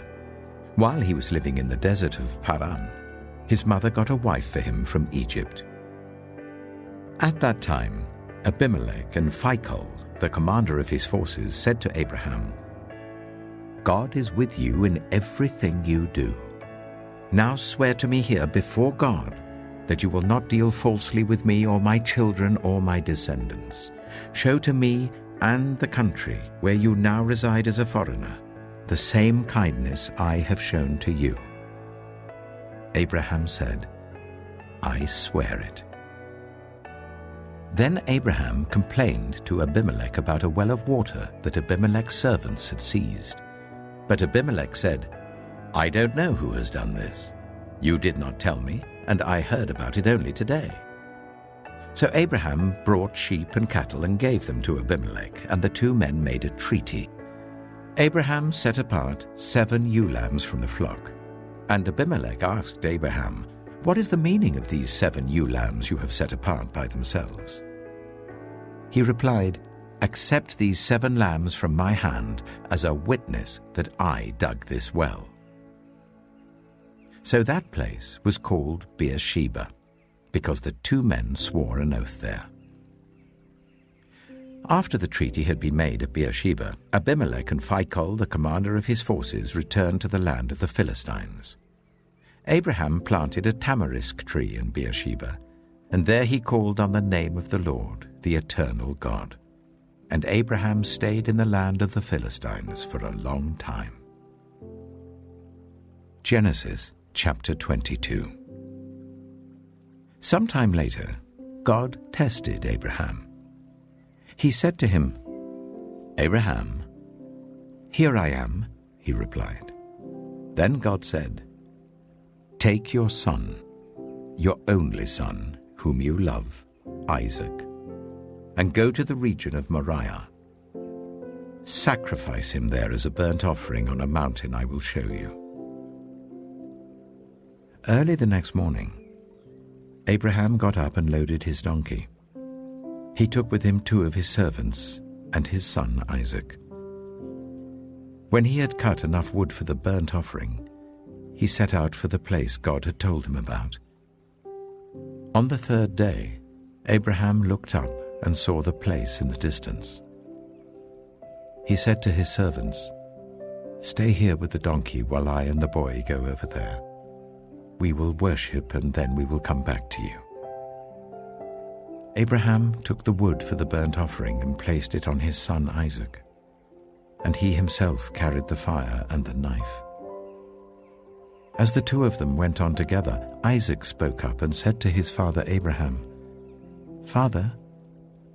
"Yes, my son," Abraham replied. "The fire and wood are here," Isaac said. "But where is the lamb for the burnt offering?" Abraham answered, "God himself will provide the lamb for the burnt offering, my son." And the 2 of them went on together. When they reached the place God had told him about, Abraham built an altar there and arranged the wood on it. He bound his son Isaac and laid him on the altar on top of the wood. Then he reached out his hand and took the knife to slay his son. But the angel of the Lord called out to him from heaven, "Abraham, Abraham!" "Here I am," he replied. "Do not lay a hand on the boy," he said. "Do not do anything to him. Now I know that you fear God, because you have not withheld from me your son, your only son." Abraham looked up, and there in the thicket he saw a ram caught by its horns. He went over and took the ram and sacrificed it as a burnt offering instead of his son. So Abraham called that place, "The Lord will provide," and to this day it is said, "On the mountain of the Lord it will be provided." The angel of the Lord called to Abraham from heaven a second time and said, "I swear by myself, declares the Lord, that because you have done this and have not withheld your son, your only son, I will surely bless you and make your descendants as numerous as the stars in the sky and as the sand on the seashore. Your descendants will take possession of the cities of their enemies, and through your offspring all nations on earth will be blessed, because you have obeyed me." Then Abraham returned to his servants, and they set off together for Beersheba. And Abraham stayed in Beersheba. Sometime later, Abraham was told, "Milcah is also a mother. She has borne sons to your brother Nahor. Uz the firstborn, Buz his brother, Kemuel the father of Aram, Kesed, Hazo, Pildash, Jiplaph, and Bethuel. Bethuel became the father of Rebekah. Milcah bore these 8 sons to Abraham's brother Nahor. His concubine, whose name was Rumah, also had sons, Tebah, Gaham, Tahash, and Maacah." Genesis chapter 23. Sarah lived to be 127 years old. She died at Kiriath Arba, that is Hebron, in the land of Canaan. And Abraham went to mourn for Sarah and to weep over her. Then Abraham rose from beside his dead wife and spoke to the Hittites. He said, "I am a foreigner and stranger among you.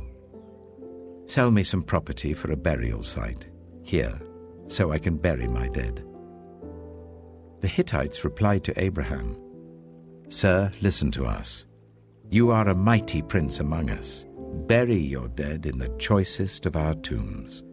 None of us will refuse you his tomb for burying your dead." Then Abraham rose and bowed down before the people of the land, the Hittites. He said to them, "If you are willing to let me bury my dead, then listen to me and intercede with Ephron, son of Zohar, on my behalf. So he will sell me the cave of Machpelah, which belongs to him and is at the end of his field. Ask him to sell it to me for the full price as a burial site among you." Ephron the Hittite was sitting among his people, and he replied to Abraham in the hearing of all the Hittites who had come to the gate of his city. "No, my lord," he said, "listen to me. I give you the field, and I give you the cave that is in it. I give it to you in the presence of my people. Bury your dead." Again Abraham bowed down before the people of the land, and he said to Ephron in their hearing, "Listen to me. If you will, I will pay the price of the field. Accept it from me, so I can bury my dead there." Ephron answered Abraham, "Listen to me, my lord. The land is worth 400 shekels of silver. But what is that between you and me? Bury your dead." Abraham agreed to Ephron's terms and weighed out for him the price he had named in the hearing of the Hittites, 400 shekels of silver, according to the weight current among the merchants.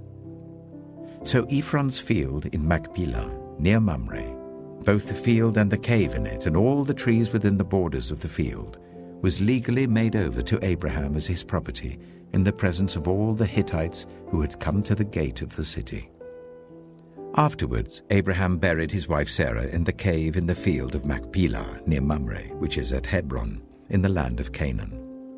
So the field and the cave in it were legally made over to Abraham by the Hittites as a burial site. Genesis chapter 24. Abraham was now very old, and the Lord had blessed him in every way. He said to the senior servant in his household, the one in charge of all that he had, "Put your hand under my thigh. I want you to swear by the Lord, the God of heaven and the God of earth, that you will not get a wife for my son from the daughters of the Canaanites, among whom I am living, but will go to my country and my own relatives and get a wife for my son Isaac." The servant asked him, "What if the woman is unwilling to come back with me to this land? Shall I then take your son back to the country you came from?" "Make sure that you do not take my son back there," Abraham said. "The Lord, the God of heaven, who brought me out of my father's household and my native land, and who spoke to me and promised me on oath, saying, 'To your offspring I will give this land,' he will send his angel before you, so that you can get a wife for my son from there. If the woman is unwilling to come back with you, then you will be released from this oath of mine. Only do not take my son back there." So the servant put his hand under the thigh of his master Abraham and swore an oath to him concerning this matter. Then the servant left, taking with him 10 of his master's camels, loaded with all kinds of good things from his master. He set out for Aram Naharaim and made his way to the town of Nahor. He made the camels kneel down near the well outside the town. It was toward evening, the time the women go out to draw water. Then he prayed, "Lord, God of my master Abraham, make me successful today and show kindness to my master Abraham. See, I am standing beside this spring, and the daughters of the townspeople are coming out to draw water. May it be that when I say to a young woman, 'Please let down your jar that I may have a drink,' and she says, 'Drink, and I'll water your camels too.' Let her be the one you have chosen for your servant Isaac. By this I will know that you have shown kindness to my master." Before he had finished praying, Rebekah came out with her jar on her shoulder. She was the daughter of Bethuel, son of Milcah, who was the wife of Abraham's brother Nahor. The woman was very beautiful, a virgin. No man had ever slept with her. She went down to the spring, filled her jar, and came up again. The servant hurried to meet her and said, "Oh, please give me a little water from your jar." "Drink, my lord," she said, and quickly lowered the jar to her hands and gave him a drink. After she had given him a drink, she said, "I'll draw water for your camels too until they've had enough to drink." So she quickly emptied her jar into the trough, ran back to the well to draw more water, and drew enough for all his camels. Without saying a word, the man watched her closely to learn whether or not the Lord had made his journey successful.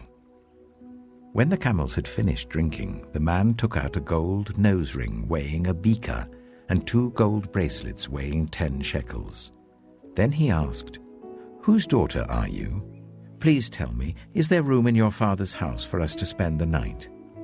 She answered him, "I am the daughter of Bethuel, the son that Milcah bore to Nahor."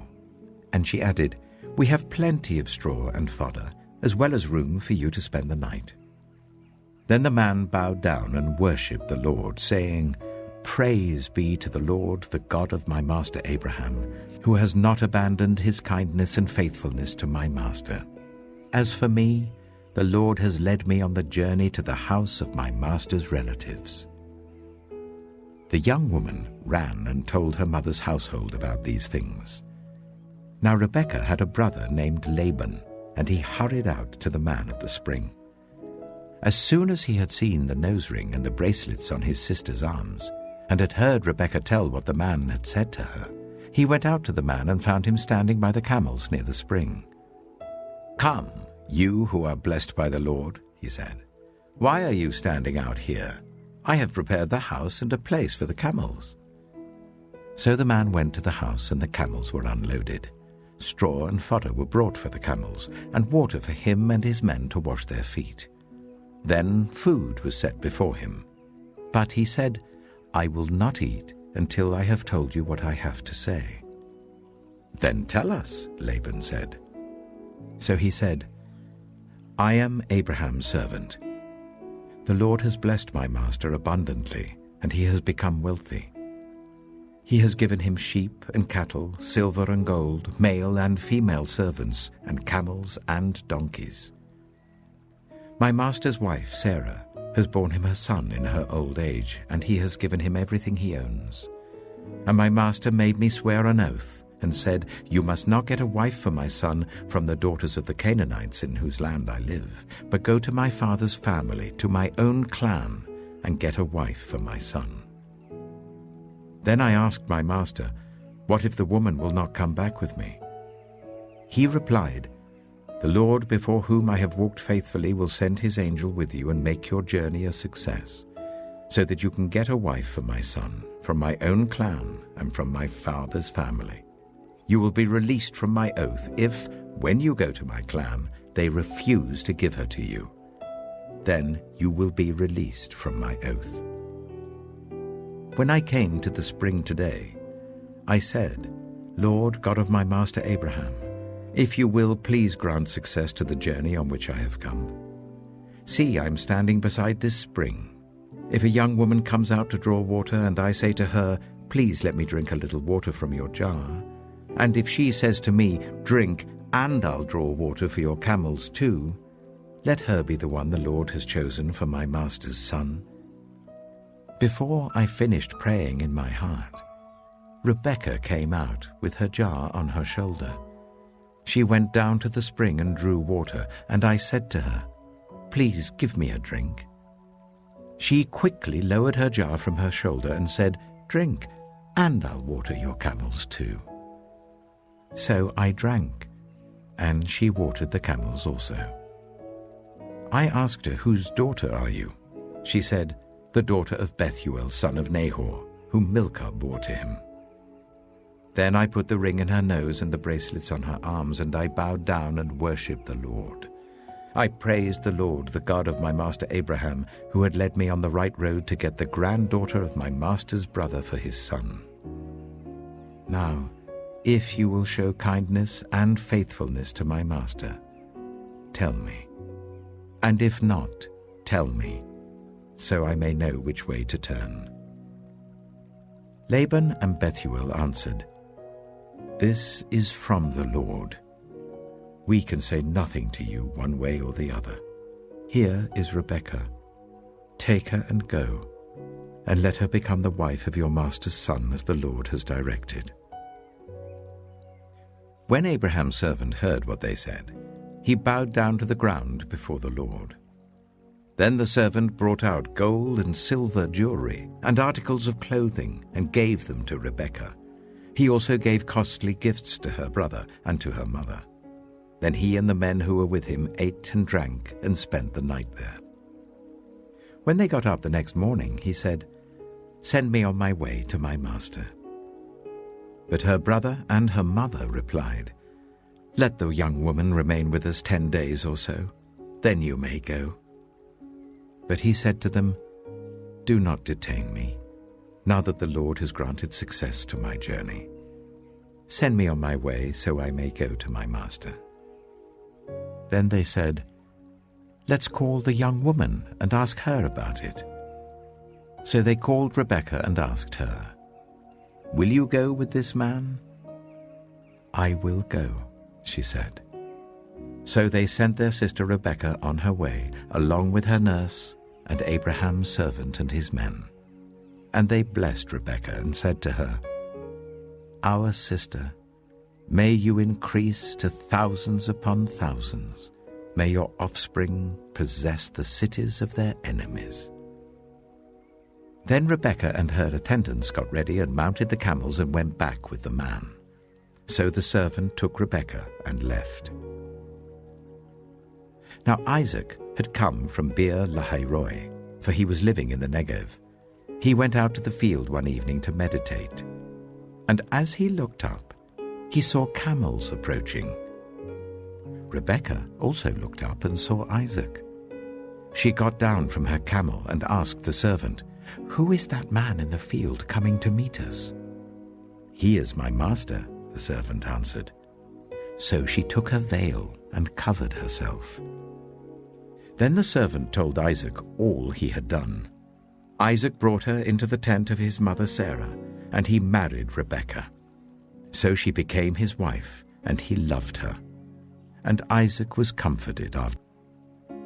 Genesis chapter 25. Abraham had taken another wife, whose name was Keturah.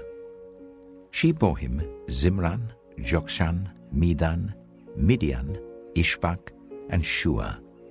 Jokshan was the father of Sheba and Dedan. The descendants of Dedan were the Ashurites and Letoshites and the Lumites. The sons of Midian were Ephah, Hanok, Abida, and Eldaah. All these were descendants of Keturah. Abraham left everything he owned to Isaac. But while he was still living, he gave gifts to the sons of his concubines, and sent them away from his son Isaac to the land of the east. Abraham lived 175 years. Then Abraham breathed his last and died at a good old age, an old man and full of years, and he was gathered to his people. His sons Isaac and Ishmael buried him in the cave of Machpelah, near Mamre, in the field of Ephron, son of Zohar the Hittite, the field Abraham had bought from the Hittites. There Abraham was buried with his wife Sarah. After Abraham's death, God blessed his son Isaac, who then lived near Beer Lahai-roi.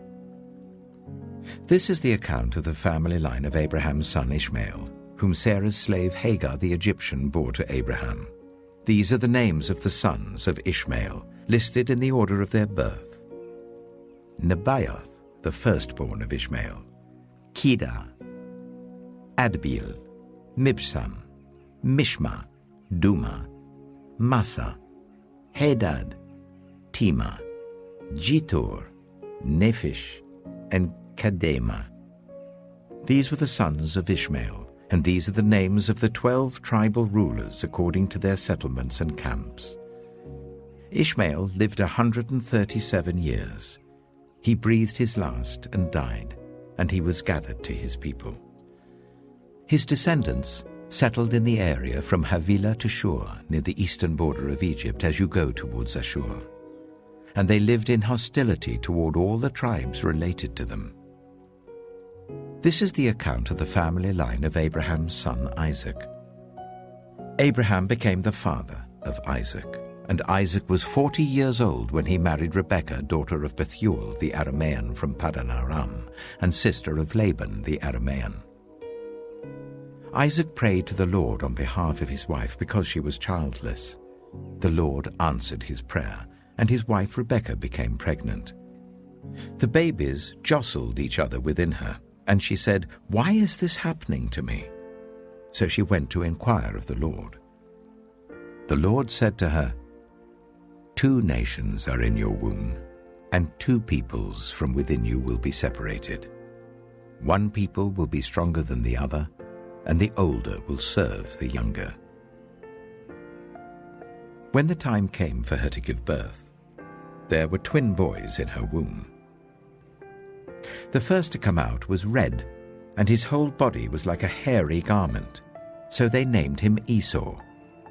After this his brother came out, with his hand grasping Esau's heel, so he was named Jacob. Isaac was 60 years old when Rebekah gave birth to them. The boys grew up, and Esau became a skillful hunter, a man of the open country, while Jacob was content to stay at home among the tents. Isaac, who had a taste for wild game, loved Esau, but Rebekah loved Jacob. Once, when Jacob was cooking some stew, Esau came in from the open country, famished. He said to Jacob, "Quick, let me have some of that red stew. I'm famished." That is why he was also called Edom. Jacob replied, "First sell me your birthright." "Look, I am about to die," Esau said. "What good is the birthright to me?" But Jacob said, "Swear to me first." So he swore an oath to him, selling his birthright to Jacob. Then Jacob gave Esau some bread and some lentil stew. He ate and drank and then got up and left. So Esau despised his birthright. Genesis chapter 26. Now there was a famine in the land, besides the previous famine in Abraham's time, and Isaac went to Abimelech, king of the Philistines, in Gerar. The Lord appeared to Isaac and said, "Do not go down to Egypt. Live in the land where I tell you to live. Stay in this land for a while, and I will be with you and will bless you. For to you and your descendants I will give all these lands, and will confirm the oath I swore to your father Abraham. I will make your descendants as numerous as the stars in the sky, and will give them all these lands. And through your offspring all nations on earth will be blessed, because Abraham obeyed me and did everything I required of him, keeping my commands, my decrees, and my instructions. So Isaac stayed in Gerar. When the men of that place asked him about his wife, he said, "She is my sister," because he was afraid to say, "She is my wife." He thought, "The men of this place might kill me on account of Rebekah, because she is beautiful." When Isaac had been there a long time, Abimelech, king of the Philistines, looked down from a window and saw Isaac caressing his wife Rebekah. So Abimelech summoned Isaac and said, "She is really your wife. Why did you say, 'She is my sister'?" Isaac answered him, "Because I thought I might lose my life on account of her." Then Abimelech said, "What is this you have done to us? One of the men might well have slept with your wife, and you would have brought guilt upon us." So Abimelech gave orders to all the people, "Anyone who harms this man or his wife shall surely be put to death." Isaac planted crops in that land, and the same year reaped 100-fold, because the Lord blessed him. The man became rich, and his wealth continued to grow until he became very wealthy. He had so many flocks and herds and servants that the Philistines envied him. So all the wells that his father's servants had dug in the time of his father Abraham, the Philistines stopped up, filling them with earth. Then Abimelech said to Isaac, "Move away from us. You have become too powerful for us." So Isaac moved away from there and encamped in the valley of Gerar, where he settled. Isaac reopened the wells that had been dug in the time of his father Abraham, which the Philistines had stopped up after Abraham died, and he gave them the same names his father had given them. Isaac's servants dug in the valley and discovered a well of fresh water there. But the herdsmen of Gerar quarreled with those of Isaac and said, "The water is ours." So he named the well Esek, because they disputed with him. Then they dug another well, but they quarreled over that one also. So he named it Sitnah. He moved from there and dug another well, and no one quarreled over it. He named it Rehoboth, saying, "Now the Lord has given us room, and we will flourish in the land." From there he went up to Beersheba. That night the Lord appeared to him and said, "I am the God of your father Abraham. Do not be afraid, for I am with you. I will bless you and will increase the number of your descendants for the sake of my servant Abraham." Isaac built an altar there and called on the name of the Lord. There he pitched his tent, and there his servants dug a well. Meanwhile, Abimelech had come to him from Gerar with Huzzah, his personal advisor, and Phicol, the commander of his forces. Isaac asked them, "Why have you come to me, since you were hostile to me and sent me away?" They answered, "We saw clearly that the Lord was with you. So we said there ought to be a sworn agreement between us and you. Let us make a treaty with you, that you will do us no harm, just as we did not harm you, but always treated you well and sent you away peacefully. And now you are blessed by the Lord." Isaac then made a feast for them, and they ate and drank. Early the next morning the men swore an oath to each other. Then Isaac sent them on their way, and they went away peacefully. That day Isaac's servants came and told him about the well they had dug. They said, "We've found water." He called it Sheba, and to this day the name of the town has been Beersheba. When Esau was 40 years old, he married Judith, daughter of Beeri the Hittite, and also Basemath, daughter of Elon the Hittite. They were a source of grief to Isaac and Rebekah. Genesis chapter 27. When Isaac was old and his eyes were so weak that he could no longer see, he called for Esau his older son and said to him, "My son." "Here I am," he answered.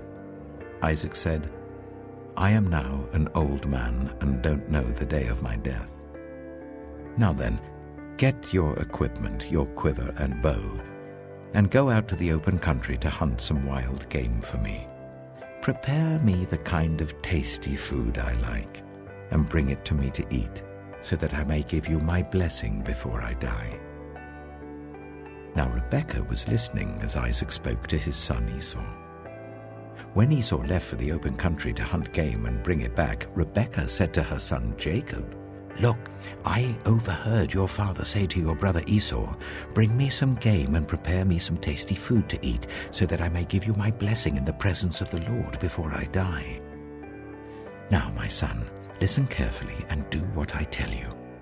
Go out to the flock and bring me 2 choice young goats, so I can prepare some tasty food for your father, just the way he likes it. Then take it to your father to eat, so that he may give you his blessing before he dies." Jacob said to Rebekah his mother, "But my brother Esau is a hairy man, while I have smooth skin. What if my father touches me? I would appear to be tricking him, and would bring down a curse on myself rather than a blessing." His mother said to him, "My son, let the curse fall on me. Just do what I say. Go and get them for me." So he went and got them and brought them to his mother, and she prepared some tasty food just the way his father liked it. Then Rebekah took the best clothes of Esau, her older son, which she had in the house, and put them on her younger son Jacob. She also covered his hands and the smooth part of his neck with the goat skins. Then she handed to her son Jacob the tasty food and the bread she had made. He went to his father and said, "My father?" "Yes, my son," he answered. "Who is it?" Jacob said to his father, "I am Esau, your firstborn. I have done as you told me. Please sit up and eat some of my game, so that you may give me your blessing." Isaac asked his son, "How did you find it so quickly, my son?" "The Lord your God gave me success," he replied. Then Isaac said to Jacob, "Come near so I can touch you, my son, to know whether you really are my son Esau or not." Jacob went close to his father Isaac, who touched him and said, "The voice is the voice of Jacob, but the hands are the hands of Esau." He did not recognize him, for his hands were hairy like those of his brother Esau, so he proceeded to bless him. "Are you really my son Esau?" he asked. "I am," he replied. Then he said, "My son, bring me some of your game to eat, so that I may give you my blessing." Jacob brought it to him, and he ate, and he brought some wine, and he drank. Then his father Isaac said to him, "Come here, my son, and kiss me." So he went to him and kissed him. When Isaac caught the smell of his clothes, he blessed him and said, "Ah, the smell of my son is like the smell of a field that the Lord has blessed. May God give you heaven's dew and earth's richness, an abundance of grain and new wine. May nations serve you and peoples bow down to you. Be Lord over your brothers, and may the sons of your mother bow down to you. May those who curse you be cursed, and those who bless you be blessed." After Isaac finished blessing him, and Jacob had scarcely left his father's presence, his brother Esau came in from hunting. He too prepared some tasty food and brought it to his father. Then he said to him, "My father, please sit up and eat some of my game, so that you may give me your blessing." His father Isaac asked him, "Who are you?" "I am your son," he answered, "your firstborn, Esau." Isaac trembled violently and said, "Who was it, then, that hunted game and brought it to me? I ate it just before you came, and I blessed him, and indeed he will be blessed." When Esau heard his father's words, he burst out with a loud and bitter cry and said to his father, "Bless me, Me too, my father?" But he said, "Your brother came deceitfully and took your blessing." Esau said, "Isn't he rightly named Jacob? This is the second time he has taken advantage of me. He took my birthright, and now he's taken my blessing." Then he asked, "Haven't you reserved any blessing for me?" Isaac answered Esau, "I have made him lord over you, and have made all his relatives his servants, and I have sustained him with grain and new wine. So what can I possibly do for you, my son?" Esau said to his father, "Do you only have one blessing, my father? Bless me too, my father." Then Esau wept aloud.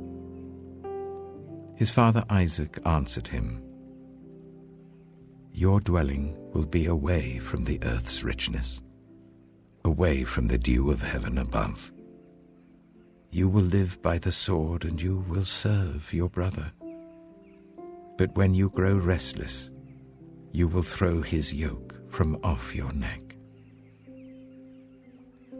Esau held a grudge against Jacob because of the blessing his father had given him. He said to himself, "The days of mourning for my father are near. Then I will kill my brother Jacob." When Rebekah was told what her older son Esau had said, she sent for her younger son Jacob and said to him, "Your brother Esau is planning to avenge himself by killing you. Now then, my son, do what I say. Flee at once to my brother Laban in Haran. Stay with him for a while until your brother's fury subsides. When your brother is no longer angry with you and forgets what you did to him, I'll send word for you to come back from there. Why should I lose both of you in one day?" Then Rebekah said to Isaac, "I am disgusted with living because of these Hittite women. If Jacob takes a wife from among the women of this land, from Hittite women like these, my life will not be worth living." Genesis chapter 28. So Isaac called for Jacob and blessed him. Then he commanded him, "Do not marry a Canaanite woman. Go at once to Padan Aram, to the house of your mother's father Bethuel.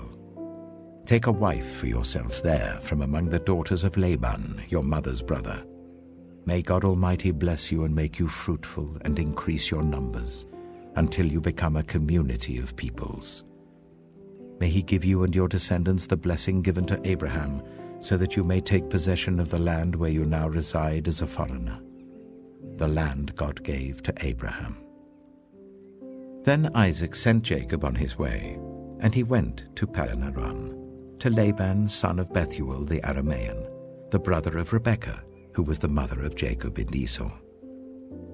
Now Esau learned that Isaac had blessed Jacob and had sent him to Padan Aram to take a wife from there, and that when he blessed him he commanded him, "Do not marry a Canaanite woman," and that Jacob had obeyed his father and mother and had gone to Padan Aram. Esau then realized how displeasing the Canaanite women were to his father Isaac. So he went to Ishmael and married Mahalath, the sister of Nebaioth, and daughter of Ishmael, son of Abraham, in addition to the wives he already had. Jacob left Beersheba and set out for Haran. When he reached a certain place, he stopped for the night because the sun had set. Taking one of the stones there, he put it under his head and lay down to sleep. He had a dream in which he saw a stairway resting on the earth with its top reaching to heaven, and the angels of God were ascending and descending on it. There above it stood the Lord, and he said, "I am the Lord, the God of your father Abraham and the God of Isaac. I will give you and your descendants the land on which you are lying. Your descendants will be like the dust of the earth, and you will spread out to the west and to the east, to the north and to the south. All peoples on earth will be blessed through you and your offspring. I am with you and will watch over you wherever you go, and I will bring you back to this land. I will not leave you until I have done what I have promised you." When Jacob awoke from his sleep, he thought, "Surely the Lord is in this place, and I was not aware of it." He was afraid and said, "How awesome is this place! This is none other than the house of God. This is the gate of heaven." Early the next morning, Jacob took the stone he had placed under his head and set it up as a pillar and poured oil on top of it. He called that place Bethel, though the city used to be called Luz. Then Jacob made a vow, saying, "If God will be with me and will watch over me on this journey I am taking, and will give me food to eat and clothes to wear, so that I return safely to my father's household, then the Lord will be my God. And this stone that I have set up as a pillar will be God's house, and of all that you give me, I will give you a tenth." Genesis chapter 29.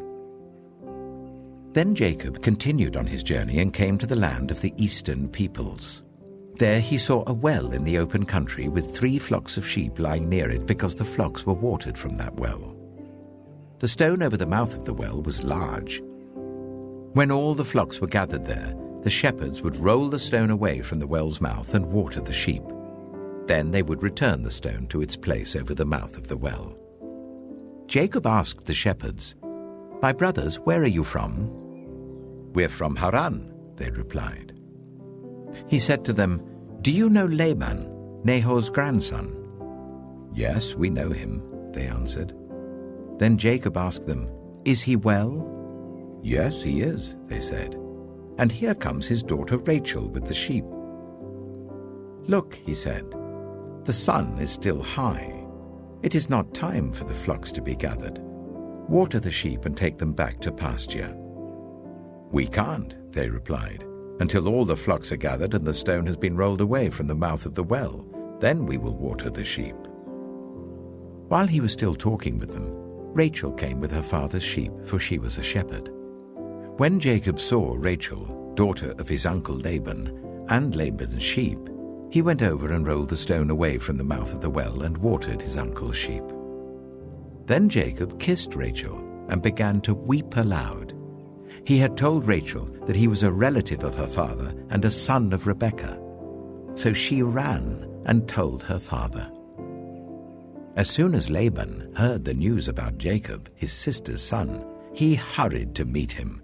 He embraced him and kissed him and brought him to his home. And there Jacob told him all these things. Then Laban said to him, "You are my own flesh and blood." After Jacob had stayed with him for a whole month, Laban said to him, "Just because you're a relative of mine, should you work for me for nothing? Tell me what your wages should be." Now Laban had 2 daughters. The name of the older was Leah, and the name of the younger was Rachel. Leah had weak eyes, but Rachel had a lovely figure and was beautiful. Jacob was in love with Rachel and said, "I'll work for you 7 years in return for your younger daughter Rachel." Laban said, "It's better that I give her to you than to some other man. Stay here with me." So Jacob served 7 years to get Rachel, but they seemed like only a few days to him because of his love for her. Then Jacob said to Laban, "Give me my wife. My time is completed, and I want to make love to her." So Laban brought together all the people of the place and gave a feast. But when evening came, he took his daughter Leah and brought her to Jacob, and Jacob made love to her. And Laban gave his servant Zilpah to his daughter as her attendant. When morning came, there was Leah. So Jacob said to Laban, "What is this you have done to me? I served you for Rachel, didn't I? Why have you deceived me?" Laban replied, "It is not our custom here to give the younger daughter in marriage before the older one. Finish this daughter's bridal week. Then we will give you the younger one also in return for another 7 years of work." And Jacob did so. He finished the week with Leah, and then Laban gave him his daughter Rachel to be his wife. Laban gave his servant Bilhah to his daughter Rachel as her attendant.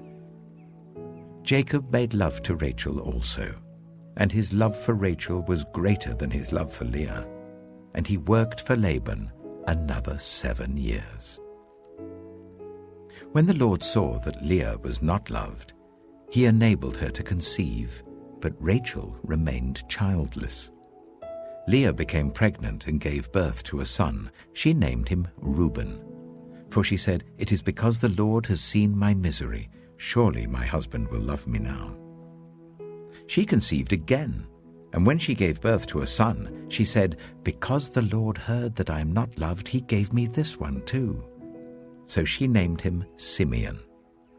Again she conceived, and when she gave birth to a son, she said, "Now at last my husband will become attached to me, because I have borne him 3 sons."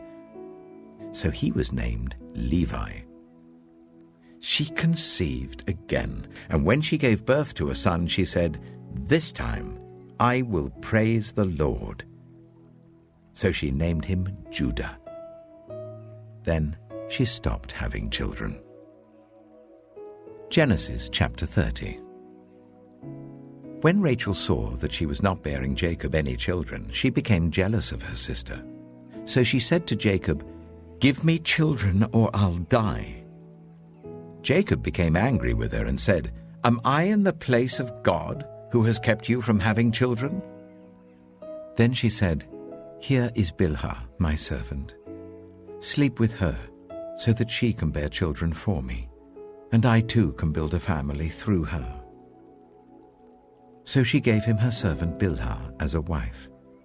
Jacob slept with her, and she became pregnant and bore him a son. Then Rachel said, "God has vindicated me. He has listened to my plea and given me a son." Because of this, she named him Dan. Rachel's servant Bilhah conceived again and bore Jacob a second son. Then Rachel said, "I have had a great struggle with my sister, and I have won." So she named him Naphtali. When Leah saw that she had stopped having children, she took her servant Zilpah and gave her to Jacob as a wife. Leah's servant Zilpah bore Jacob a son. Then Leah said, "What good fortune!" So she named him Gad. Leah's servant Zilpah bore Jacob a second son. Then Leah said, "How happy I am! The women will call me happy." So she named him Asher. During wheat harvest, Reuben went out into the fields and found some mandrake plants, which he brought to his mother Leah. Rachel said to Leah, "Please give me some of your son's mandrakes." But she said to her, "Wasn't it enough that you took away my husband?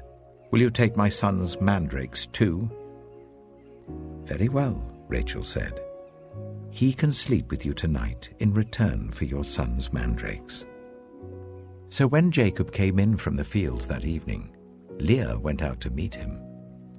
"You must sleep with me," she said. "I have hired you with my son's mandrakes." So he slept with her that night.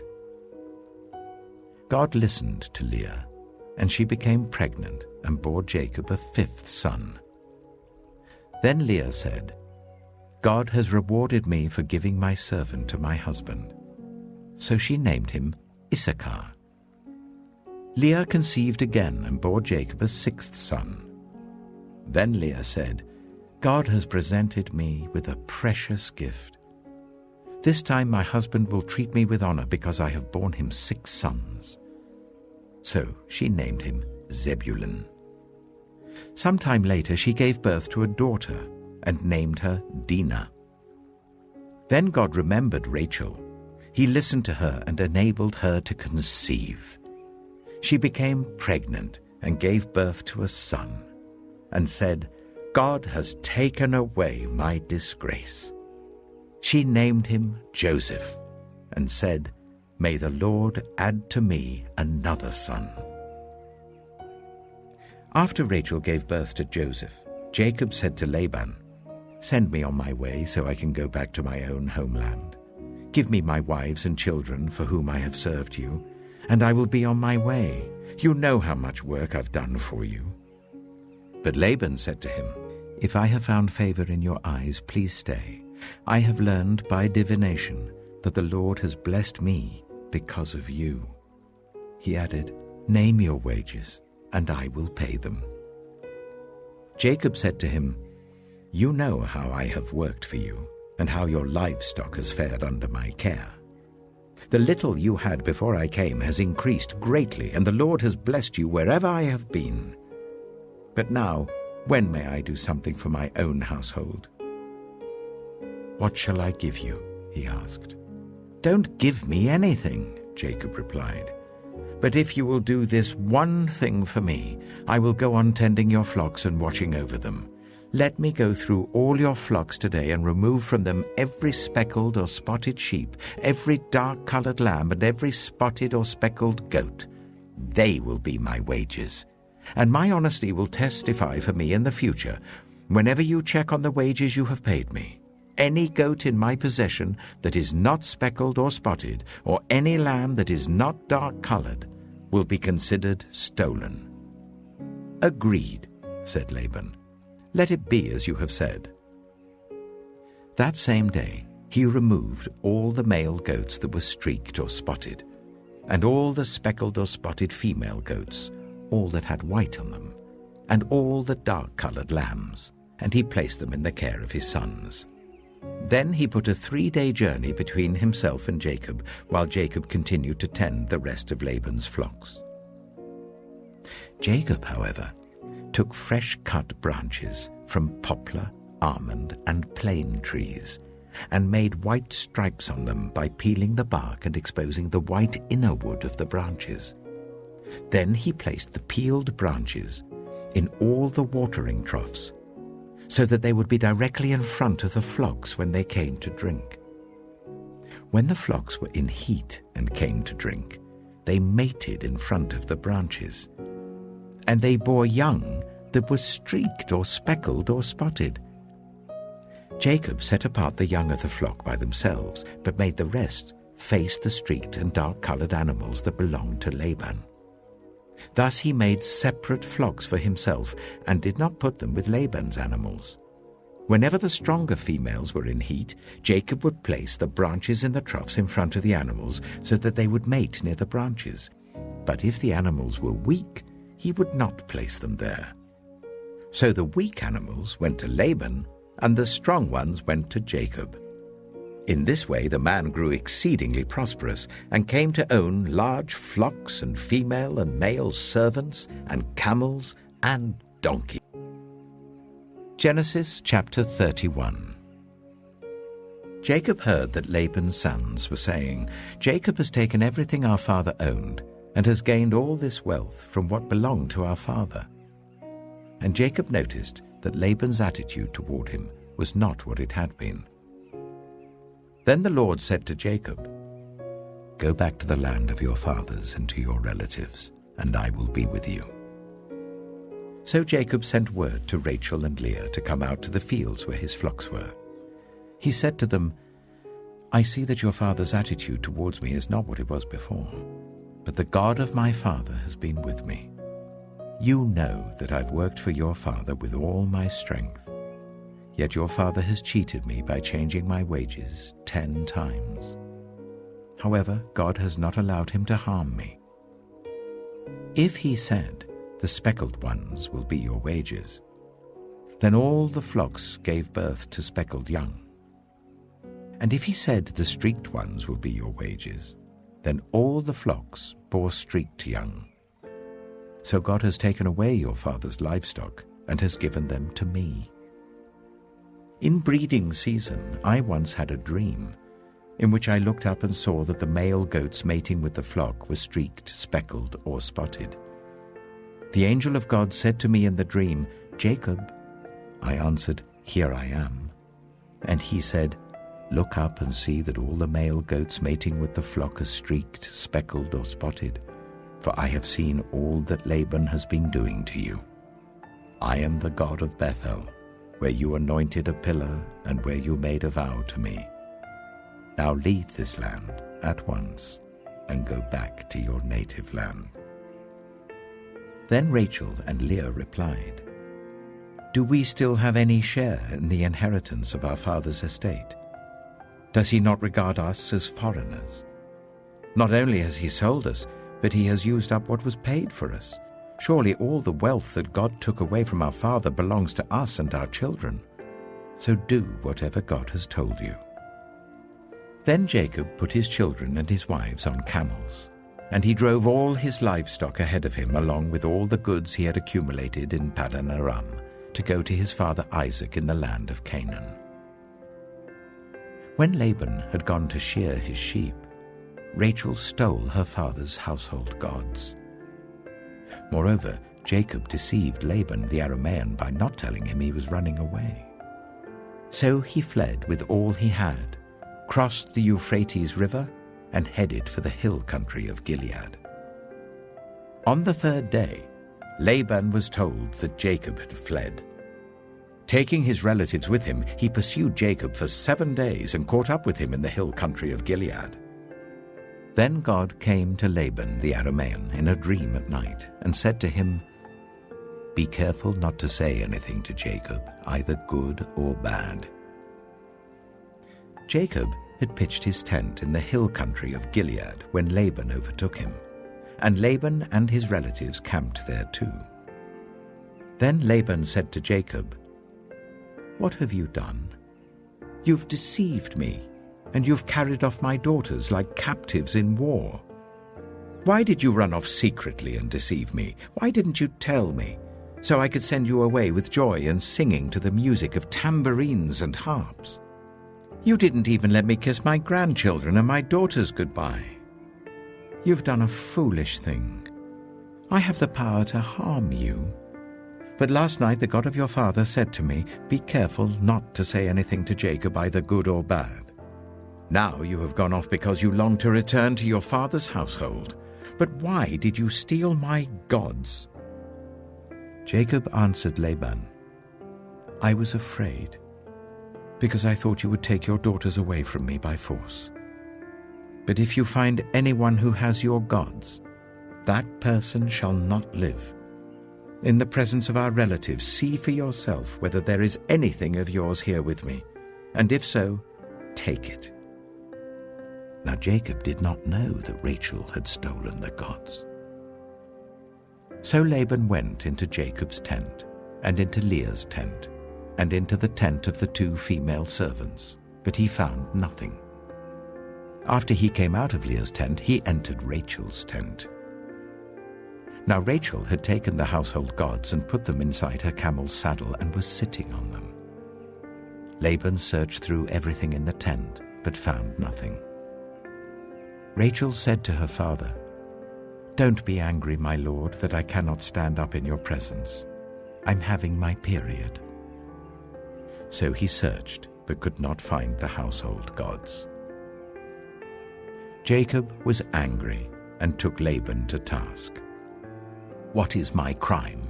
he asked Laban. "How have I wronged you that you hunt me down? Now that you have searched through all my goods, what have you found that belongs to your household? Put it here in front of your relatives and mine, and let them judge between the 2 of us. I have been with you for 20 years now. Your sheep and goats have not miscarried, nor have I eaten rams from your flocks. I did not bring you animals torn by wild beasts. I bore the loss myself. And you demanded payment from me for whatever was stolen by day or night.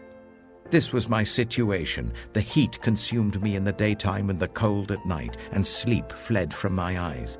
It was like this for the 20 years I was in your household. I worked for you 14 years for your 2 daughters and 6 years for your flocks, and you changed my wages 10 times.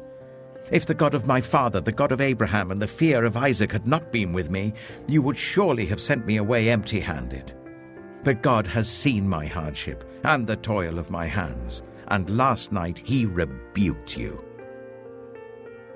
Laban answered Jacob, "The women are my daughters. The children are my children. and the flocks are my flocks.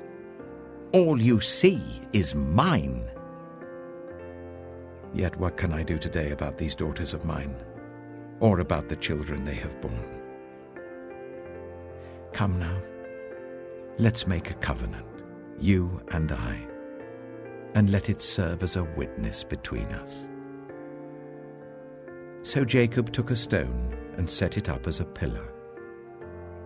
He said to his relatives, "Gather some stones." So they took stones and piled them in a heap, and they ate there by the heap. Laban called it Jegar Sahadutha, and Jacob called it Gilead. Laban said, "This heap is a witness between you and me today." That is why it was called Gilead. It was also called Mizpah, because he said, "May the Lord keep watch between you and me when we are away from each other. If you ill-treat my daughters, or if you take any wives besides my daughters, even though no one is with us, remember that God is a witness between you and me."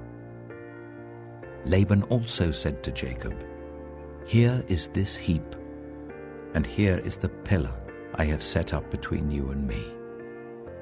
This heap is a witness, and this pillar is a witness, that I will not go past this heap to your side to harm you, and that you will not go past this heap and pillar to my side to harm me. May the God of Abraham and the God of Nahor, the God of their father, judge between us." So Jacob took an oath in the name of the fear of his father Isaac. He offered a sacrifice there in the hill country and invited his relatives to a meal. After they had eaten, they spent the night there. Early the next morning, Laban kissed his grandchildren and his daughters and blessed them. Then he left and returned. Genesis chapter 32. Jacob also went on his way, and the angels of God met him. When Jacob saw them, he said, "This is the camp of God." So he named that place Mahanaim. Jacob sent messengers ahead of him to his brother Esau in the land of Seir, the country of Edom. He instructed them, "This is what you are to say to my lord Esau. Your servant Jacob says, I have been staying with Laban and have remained there till now. I have cattle and donkeys, sheep and goats, male and female servants. Now I am sending this message to my lord, that I may find favor in your eyes." When the messengers returned to Jacob, they said, "We went to your brother Esau, and now he is coming to meet you, and 400 men are with him." In great fear and distress, Jacob divided the people who were with him into 2 groups, and the flocks and herds and camels as well.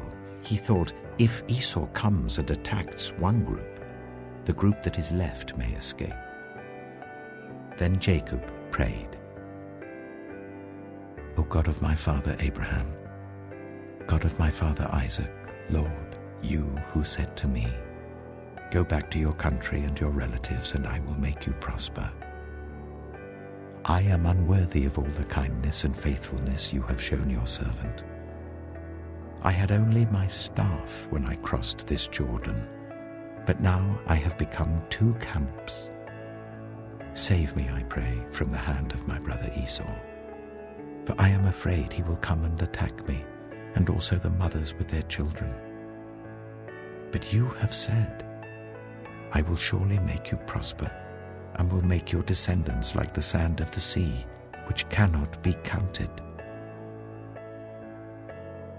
He spent the night there, and from what he had with him, he selected a gift for his brother Esau: 200 female goats and 20 male goats, 200 ewes and 20 rams, 30 female camels with their young, 40 cows and 10 bulls, and 20 female donkeys and 10 male donkeys. He put them in the care of his servants, each herd by itself, and said to his servants, "Go ahead of me, and keep some space between the herds. He instructed the one in the lead, "When my brother Esau meets you and asks, 'Who do you belong to and where are you going and who owns all these animals in front of you?' then you are to say, 'They belong to your servant Jacob. They are a gift sent to my lord Esau, and he is coming behind us.'" He also instructed the second, the third, and all the others who followed the herds, "You are to say the same thing to Esau when you meet him, and be sure to say, 'Your servant Jacob is coming behind us.' For he thought, 'I will pacify him with these gifts I'm sending on ahead. Later, when I see him, perhaps he will receive me.' So Jacob's gifts went on ahead of him, but he himself spent the night in the camp. That night Jacob got up and took his 2 wives, his 2 female servants, and his 11 sons, and crossed the ford of the Jabbok. After he had sent them across the stream, he sent over all his possessions. So Jacob was left alone, and a man wrestled with him till daybreak. When the man saw that he could not overpower him, he touched the socket of Jacob's hip, so that his hip was wrenched as he wrestled with the man. Then the man said, "Let me go, for it is daybreak." But Jacob replied, "I will not let you go, unless you bless me." The man asked him, "What is your name?" "Jacob," he answered. Then the man said, "Your name will no longer be Jacob, but Israel, because you have struggled with God and with humans and have overcome." Jacob said, "Please tell me your name." But he replied, "Why do you ask my name?" Then he blessed him there. So Jacob called the place Peniel, saying, "It is because I saw God face to face, and yet my life was spared." The sun rose above him as he passed Peniel, and he was limping because of his hip. Therefore to this day the Israelites do not eat the tendon attached to the socket of the hip, because the socket of Jacob's hip was touched near the tendon. Genesis chapter 33. Jacob looked up, and there was Esau, coming with his 400 men. So he divided the children among Leah, Rachel, and the 2 female servants. He put the female servants and their children in front, Leah and her children next, and Rachel and Joseph in the rear. He himself went on ahead and bowed down to the ground 7 times as he approached his brother. But Esau ran to meet Jacob and embraced him. He threw his arms around his neck and kissed him, and they wept. Then Esau looked up and saw the women and children. "Who are these with you?" he asked. Jacob answered, "They are the children God has graciously given your servant." Then the female servants and their children approached and bowed down. Next Leah and her children came and bowed down. Last of all came Joseph and Rachel, and they too bowed down. Esau asked, "What's the meaning of all these flocks and herds I met?" "To find favor in your eyes, my lord," he said. But Esau said, "I already have plenty, my brother. Keep what you have for yourself." "No, please," said Jacob. "If I have found favor in your eyes, accept this gift from me. For to see your face is like seeing the face of God now that you have received me favorably. Please accept the present that was brought to you, for God has been gracious to me, and I have all I need." And because Jacob insisted, Esau accepted it. Then Esau said, "Let us be on our way. I'll accompany you." But Jacob said to him, "My Lord knows that the children are tender, and that I must care for the ewes and cows that are nursing their young.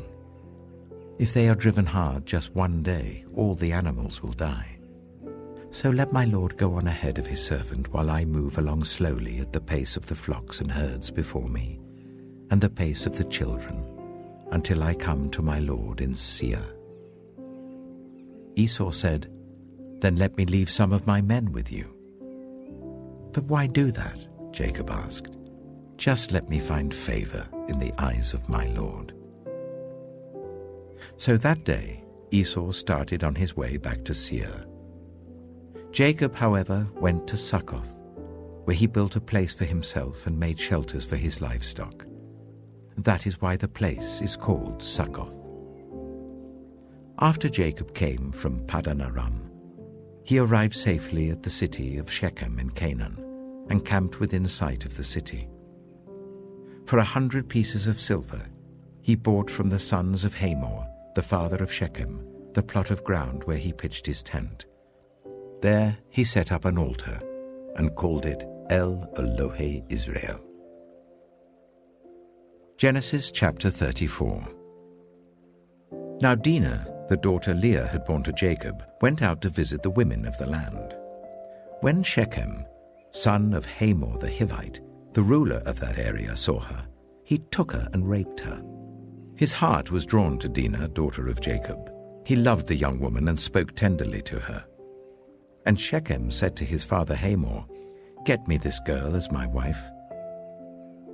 When Jacob heard that his daughter Dinah had been defiled, his sons were in the fields with his livestock, so he did nothing about it until they came home.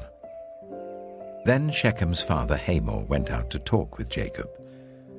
Meanwhile, Jacob's sons had come in from the fields as soon as they heard what had happened.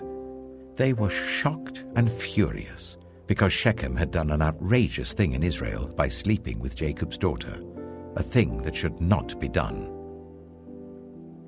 But Hamor said to them, "My son Shechem has his heart set on your daughter. Please give her to him as his wife. Intermarry with us. Give us your daughters and take our daughters for yourselves. You can settle among us. The land is open to you. Live in it, trade in it, and acquire property in it." Then Shechem said to Dinah's father and brothers, "Let me find favor in your eyes, and I will give you whatever you ask.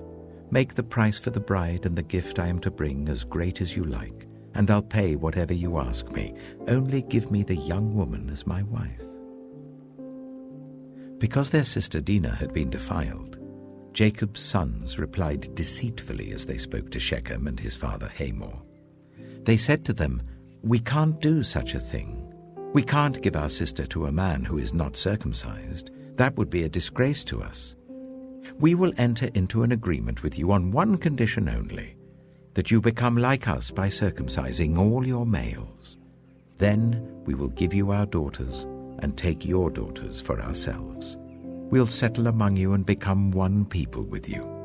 But if you will not agree to be circumcised, we'll take our sister and go." Their proposal seemed good to Hamor and his son Shechem.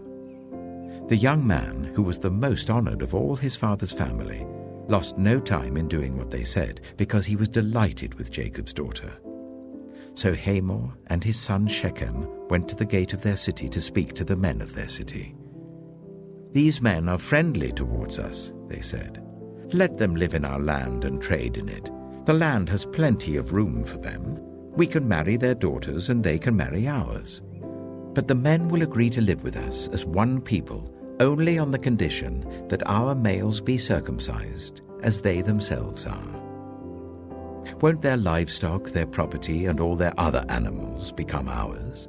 So let us agree to their terms, and they will settle among us." All the men who went out of the city gate agreed with Hamor and his son Shechem, and every male in the city was circumcised. 3 days later, while all of them were still in pain, 2 of Jacob's sons, Simeon and Levi, Dinah's brothers, took their swords and attacked the unsuspecting city, killing every male. They put Hamor and his son Shechem to the sword and took Dinah from Shechem's house and left. The sons of Jacob came upon the dead bodies and looted the city where their sister had been defiled. They seized their flocks and herds and donkeys and everything else of theirs in the city and out in the fields. They carried off all their wealth and all their women and children, taking as plunder everything in the houses. Then Jacob said to Simeon and Levi, "You have brought trouble on me by making me obnoxious to the Canaanites and the Perizzites, the people living in this land. We are few in number, and if they join forces against me and attack me, I and my household will be destroyed." But they replied, "Should he have treated our sister like a prostitute?" Genesis chapter 35. Then God said to Jacob, "Go up to Bethel and settle there, and build an altar there to God, who appeared to you when you were fleeing from your brother Esau." So Jacob said to his household and to all who were with him, "Get rid of the foreign gods you have with you, and purify yourselves and change your clothes. Then come, let us go up to Bethel, where I will build an altar to God, who answered me in the day of my distress, and who has been with me wherever I have gone." So they gave Jacob all the foreign gods they had, and the rings in their ears, and Jacob buried them under the oak at Shechem.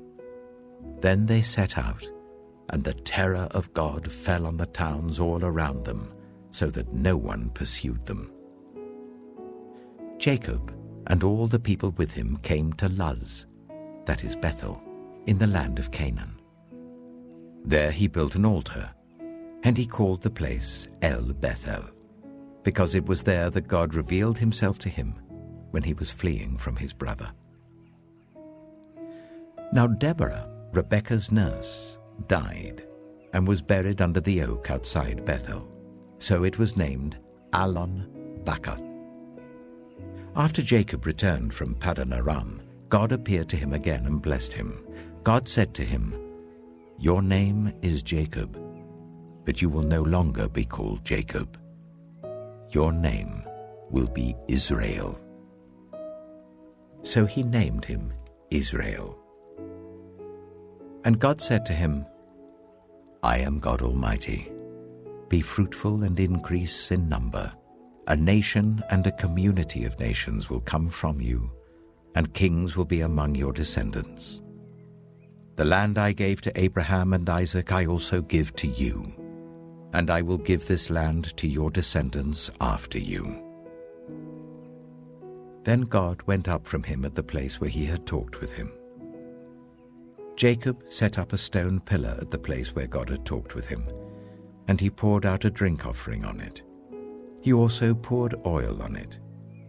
Jacob called the place where God had talked with him Bethel. Then they moved on from Bethel. While they were still some distance from Ephrath, Rachel began to give birth and had great difficulty.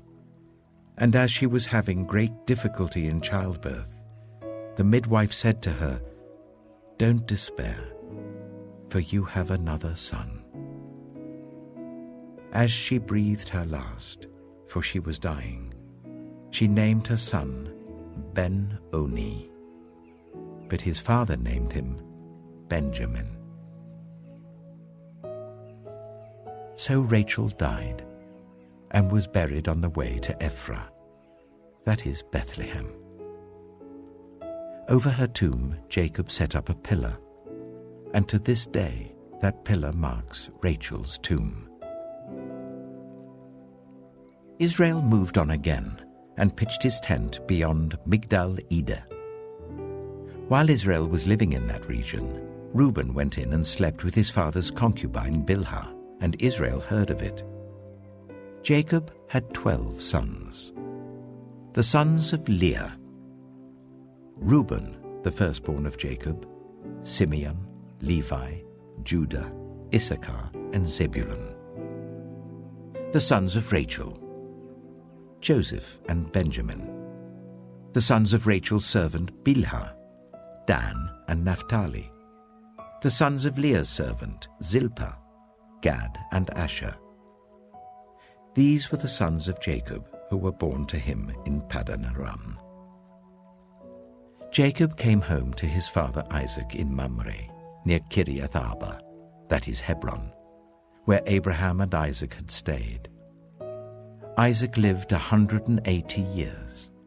Then he breathed his last and died, and was gathered to his people, old and full of years. And his sons Esau and Jacob buried him. Genesis chapter 36. This is the account of the family line of Esau, that is, Edom.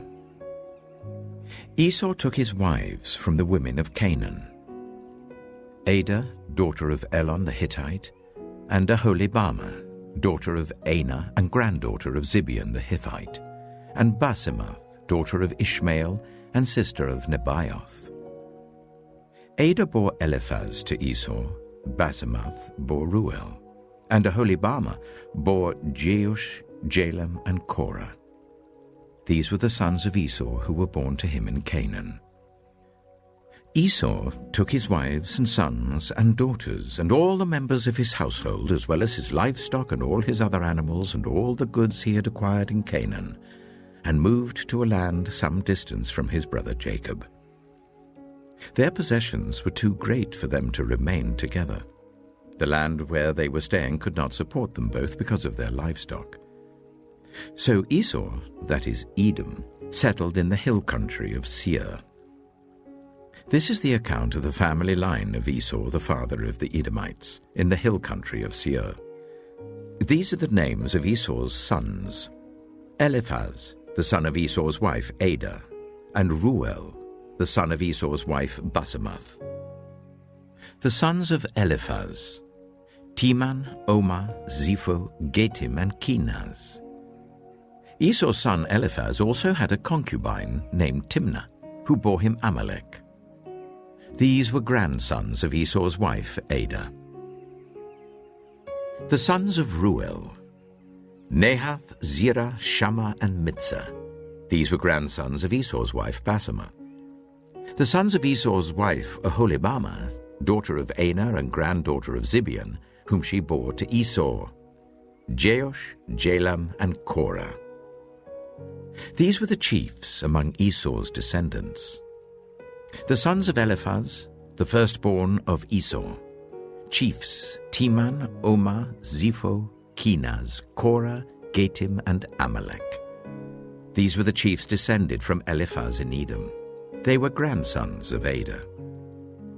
The sons of Esau's son Ruel: chiefs Nahath, Zerah, Shammah, and Mitzah. These were the chiefs descended from Ruel in Edom. They were grandsons of Esau's wife Basemath. The sons of Esau's wife Aholibamah: chiefs Jeush, Jalam, and Korah. These were the chiefs descended from Esau's wife Aholibamah, daughter of Anah. These were the sons of Esau, that is Edom, and these were their chiefs. These were the sons of Seir the Horite, who were living in the region: Lotan, Shobal, Zibeon, Anah, Dishon, Ezer, and Dishan. These sons of Seir in Edom were Horite chiefs. The sons of Lotan: Horai and Homam. Timnah was Lotan's sister. The sons of Shobal: Alvan, Manahath, Ebal, Shapho, and Onam. The sons of Zibeon: Aya and Anah. This is the Anah who discovered the hot springs in the desert while he was grazing the donkeys of his father Zibeon. The children of Anah: Dishon and Aholibamah, daughter of Anah. The sons of Dishon: Hemdan, Eshban, Ithran, and Kiran. The sons of Ezer: Bilhan, Zevan, and Achan. The sons of Dishan: Az and Aram. These were the Horite chiefs: Lotan, Shobal, Zibeon, Anah, Dishon, Ezer, and Dishan.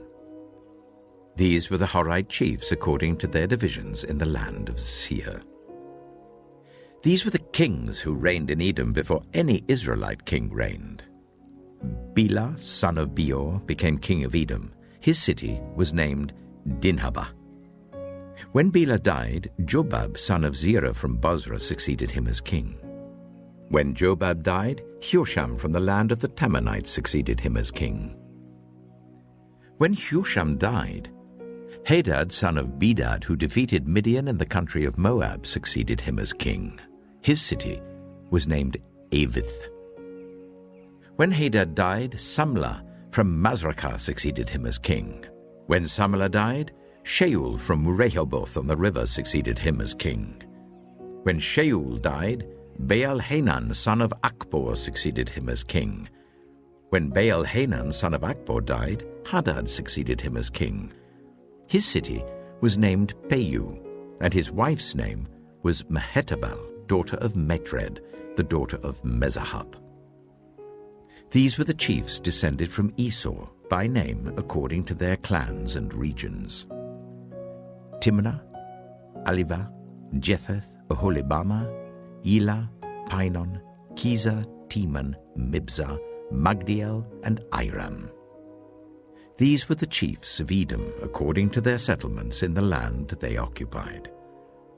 This is the family line of Esau, the father of the Edomites. Genesis chapter 37. Jacob lived in the land where his father had stayed, the land of Canaan. This is the account of Jacob's family line.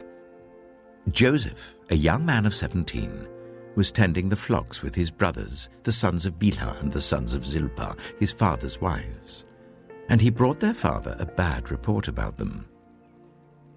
Now Israel loved Joseph more than any of his other sons, because he had been born to him in his old age, and he made an ornate robe for him. When his brothers saw that their father loved him more than any of them, they hated him and could not speak a kind word to him.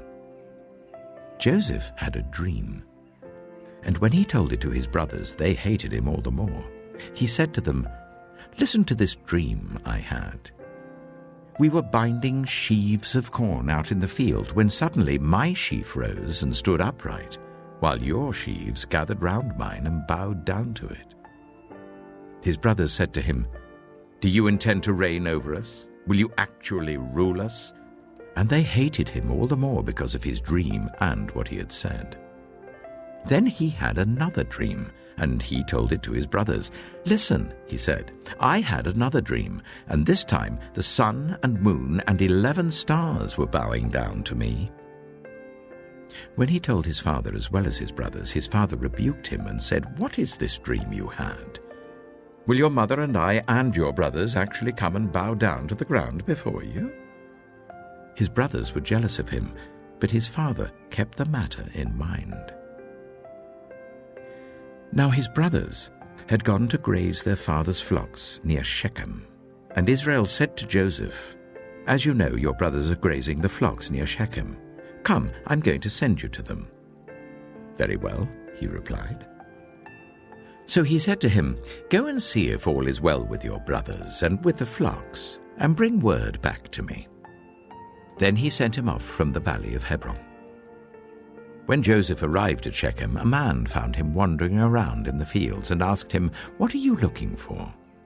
He replied, "I'm looking for my brothers. Can you tell me where they are grazing their flocks?" "They've moved on from here," the man answered. "I heard them say, 'Let's go to Dothan.'" So Joseph went after his brothers and found them near Dothan. But they saw him in the distance, and before he reached them, they plotted to kill him. "Here comes that dreamer," they said to each other. "Come now, let's kill him and throw him into one of these cisterns and say that a ferocious animal devoured him. Then we'll see what comes of his dreams."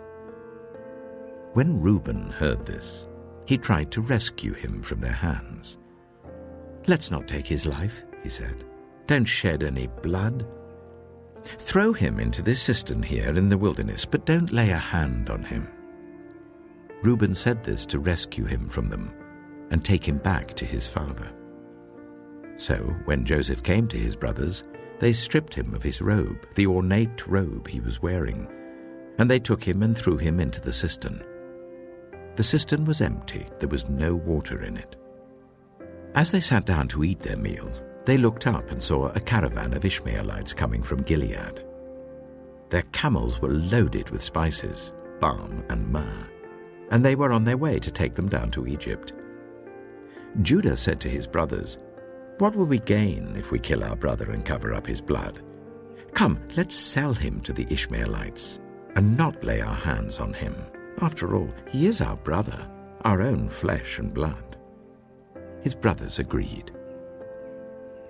So when the Midianite merchants came by, his brothers pulled Joseph up out of the cistern and sold him for 20 shekels of silver to the Ishmaelites, who took him to Egypt. When Reuben returned to the cistern and saw that Joseph was not there, he tore his clothes.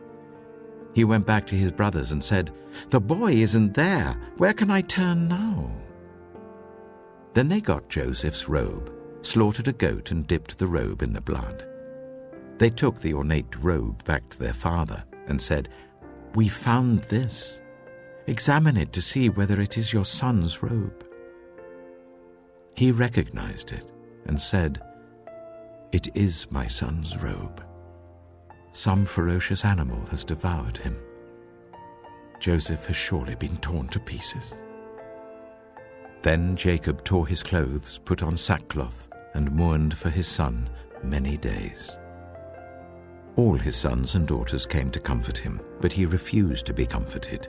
"No," he said, "I will continue to mourn until I join my son in the grave." So his father wept for him. Meanwhile, the Midianites sold Joseph in Egypt to Potiphar, one of Pharaoh's officials. Genesis chapter 38. At that time, Judah left his brothers and went down to stay with a man of Adullam named Hira. There Judah met the daughter of a Canaanite man named Shua. He married her and made love to her. She became pregnant and gave birth to a son, who was named She conceived again and gave birth to a son and named him Onan. She gave birth to still another son and named him Shelah. It was at Kisib that she gave birth to him. Judah got a wife for his firstborn, and her name was Tamar. But Judah's firstborn, was wicked in the Lord's sight, so the Lord put him to death. Then Judah said to Onan, "Sleep with your brother's wife and fulfill your duty to her as a brother-in-law to raise up offspring for your brother." But Onan knew that the child would not be his. So whenever he slept with his brother's wife, he spilled his semen on the ground to avoid providing offspring for his brother. What he did was wicked in the Lord's sight, so the Lord put him to death also. Judah then said to his daughter-in-law Tamar, "Live as a widow in your father's household until my son Shelah grows up." For he thought, he may die too, just like his brothers. So Tamar went to live in her father's household.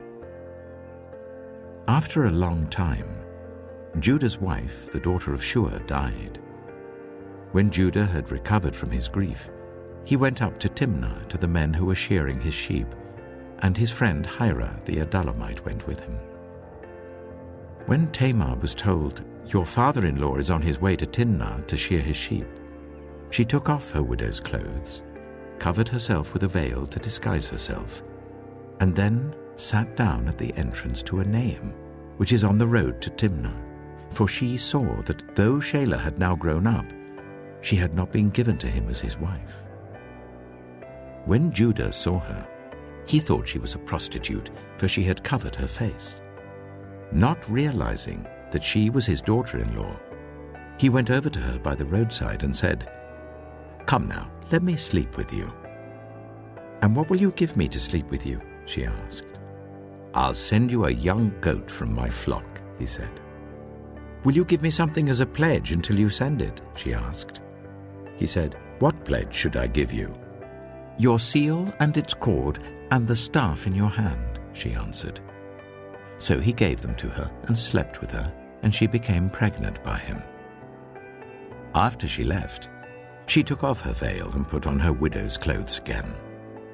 Meanwhile, Judah sent the young goat by his friend the Adullamite in order to get his pledge back from the woman, but he did not find her. He asked the men who lived there, "Where is the shrine prostitute who was beside the road at Enaim?" "There hasn't been any shrine prostitute here," they said. So he went back to Judah and said, "I didn't find her. Besides, the men who lived there said, 'There hasn't been any shrine prostitute here.'" Then Judah said, "Let her keep what she has, or we will become a laughingstock. After all, I did send her this young goat, but you didn't find her." About 3 months later, Judah was told, "Your daughter-in-law Tamar is guilty of prostitution, and as a result she is now pregnant." Judah said, "Bring her out and let her be burned to death." As she was being brought out, she sent a message to her father-in-law. "I am pregnant by the man who owns these," she said. And she added, "See if you recognize whose seal and cord and staff these are." Judah recognized them and said, "She is more righteous than I, since I wouldn't give her to my son Shelah." And he did not sleep with her again. When the time came for her to give birth, there were twin boys in her womb. As she was giving birth, one of them put out his hand. So the midwife took a scarlet thread and tied it on his wrist and said, "This one came out first." But when he drew back his hand, his brother came out, and she said, "So this is how you have broken out." And he was named Perez. Then his brother who had the scarlet thread on his wrist came out, and he was named Zerah. Genesis chapter 39. Now Joseph had been taken down to Egypt. Potiphar, an Egyptian who was one of Pharaoh's officials, the captain of the guard, bought him from the Ishmaelites who had taken him there. The Lord was with Joseph so that he prospered, and he lived in the house of his Egyptian master. When his master saw that the Lord was with him and that the Lord gave him success in everything he did, Joseph found favor in his eyes and became his attendant. Potiphar put him in charge of his household, and he entrusted to his care everything he owned. From the time he put him in charge of his household and of all that he owned, the Lord blessed the household of the Egyptian because of Joseph. The blessing of the Lord was on everything Potiphar had, both in the house and in the field. So Potiphar left everything he had in Joseph's care. With Joseph in charge, he did not concern himself with anything except the food he ate. Now Joseph was well built and handsome.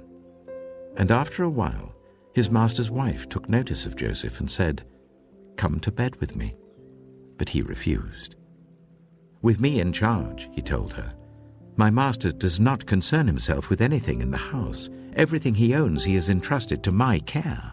No one is greater in this house than I am. My master has withheld nothing from me except you, because you are his wife. How then could I do such a wicked thing and sin against God?" And though she spoke to Joseph day after day, he refused to go to bed with her or even be with her. One day, he went into the house to attend to his duties, and none of the household servants was inside. She caught him by his cloak and said, "Come to bed with me." But he left his cloak in her hand and ran out of the house. When she saw that he had left his cloak in her hand and had run out of the house, she called her household servants. "Look," she said to them, "this Hebrew has been brought to us to make sport of us. He came in here to sleep with me, but I screamed. When he heard me scream for help, he left his cloak beside me and ran out of the house." She kept his cloak beside her until his master came home. Then she told him this story. "That Hebrew slave you brought us came to me to make sport of me. But as soon as I screamed for help, he left his cloak beside me and ran out of the house." When his master heard the story his wife told him, saying, "This is how your slave treated me," he burned with anger. Joseph's master took him and put him in prison, the place where the king's prisoners were confined. But while Joseph was there in the prison, the Lord was with him. He showed him kindness and granted him favor in the eyes of the prison warden. So the warden put Joseph in charge of all those held in the prison, and he was made responsible for all that was done there. The warden paid no attention to anything under Joseph's care, because the Lord was with Joseph and gave him success in whatever he did. Genesis chapter 40. Sometime later, the cupbearer and the baker of the king of Egypt offended their master, the king of Egypt. Pharaoh was angry with his two officials, the chief cupbearer and the chief baker, and put them in custody in the house of the captain of the guard, in the same prison where Joseph was confined. The captain of the guard assigned them to Joseph, and he attended them. After they had been in custody for some time, each of the two men, the cupbearer and the baker of the king of Egypt, who were being held in prison, had a dream the same night, and each dream had a meaning of its own. When Joseph came to them the next morning, he saw that they were dejected. So he asked Pharaoh's officials who were in custody with him in his master's house, "Why do you look so sad today?" "We both had dreams," they answered, "but there is no one to interpret them." Then Joseph said to them, "Do not interpretations belong to God? Tell me your dreams." So the chief cupbearer told Joseph his dream. He said to him, "In my dream I saw a vine in front of me, and on the vine were 3 branches. As soon as it budded, it blossomed, and its clusters ripened into grapes. Pharaoh's cup was in my hand, and I took the grapes, squeezed them into Pharaoh's cup, and put the cup in his hand." "This is what it means," Joseph said to him. "The 3 branches are 3 days. Within 3 days, Pharaoh will lift up your head and restore you to your position, and you will put Pharaoh's cup in his hand, just as you used to do when you were his cupbearer. But when all goes well with you, remember me and show me kindness. Mention me to Pharaoh and get me out of this prison. I was forcibly carried off from the land of the Hebrews, and even here I've done nothing to deserve being put in a dungeon." When the chief baker saw that Joseph had given a favorable interpretation, he said to Joseph, "I too had a dream. On my head were 3 baskets of bread. In the top basket were all kinds of baked goods for Pharaoh, but the birds were eating them out of the basket on my head." "This is what it means," Joseph said. "The 3 baskets are 3 days. Within 3 days, Pharaoh will lift off your head and impale your body on a pole, and the birds will eat away your flesh." Now the 3rd day was Pharaoh's birthday, and he gave a feast for all his officials. He lifted up the heads of the chief cupbearer and the chief baker in the presence of his officials. He restored the chief cupbearer to his position, so that he once again put the cup into Pharaoh's hand. But he impaled the chief baker, just as Joseph had said to them in his interpretation. The chief cupbearer, however, did not remember Joseph. He forgot him. Genesis chapter 41.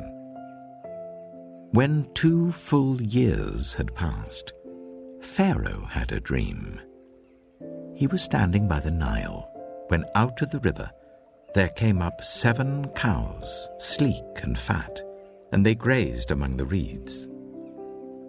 After them 7 other cows, ugly and gaunt, came up out of the Nile and stood beside those on the riverbank. And the cows that were ugly and gaunt ate up the 7 sleek, fat cows.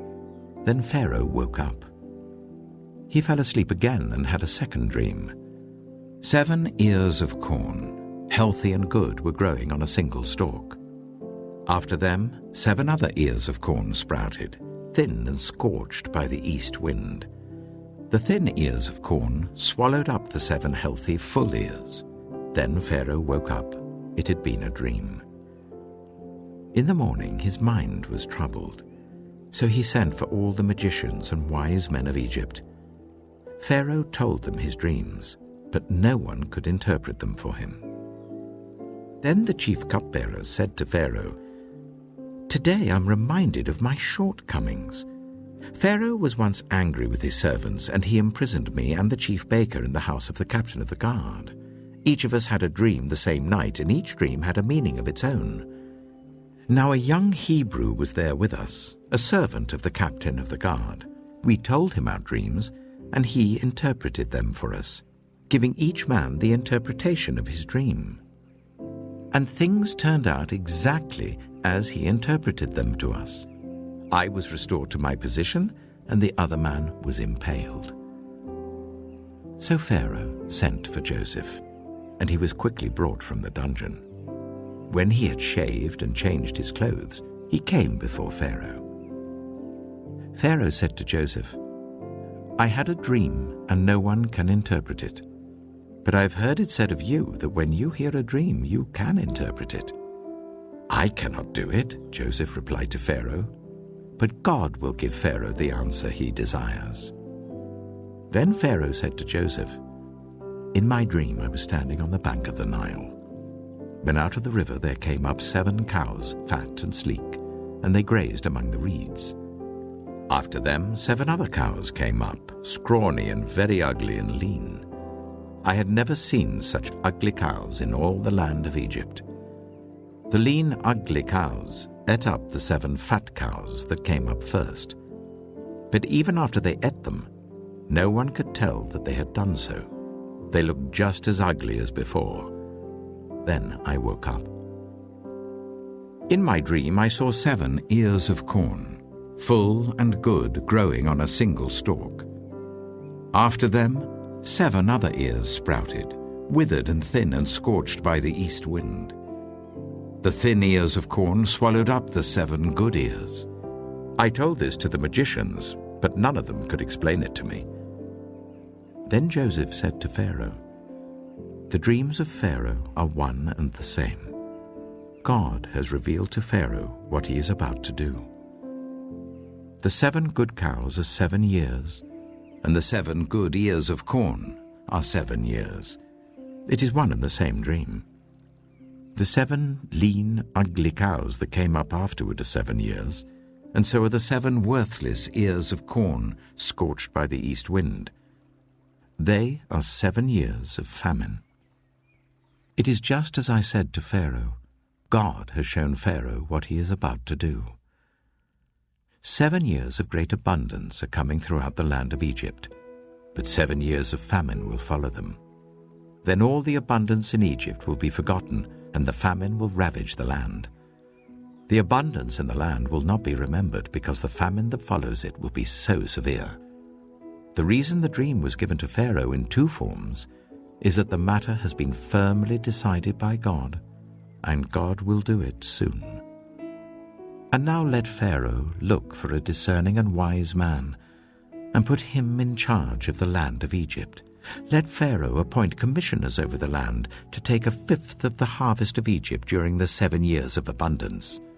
They should collect all the food of these good years that are coming, and store up the grain under the authority of Pharaoh, to be kept in the cities for food. This food should be held in reserve for the country, to be used during the 7 years of famine that will come upon Egypt, so that the country may not be ruined by the famine." The plan seemed good to Pharaoh and to all his officials. So Pharaoh asked them, "Can we find anyone like this man, one in whom is the Spirit of God?" Then Pharaoh said to Joseph, "Since God has made all this known to you, there is no one so discerning and wise as you.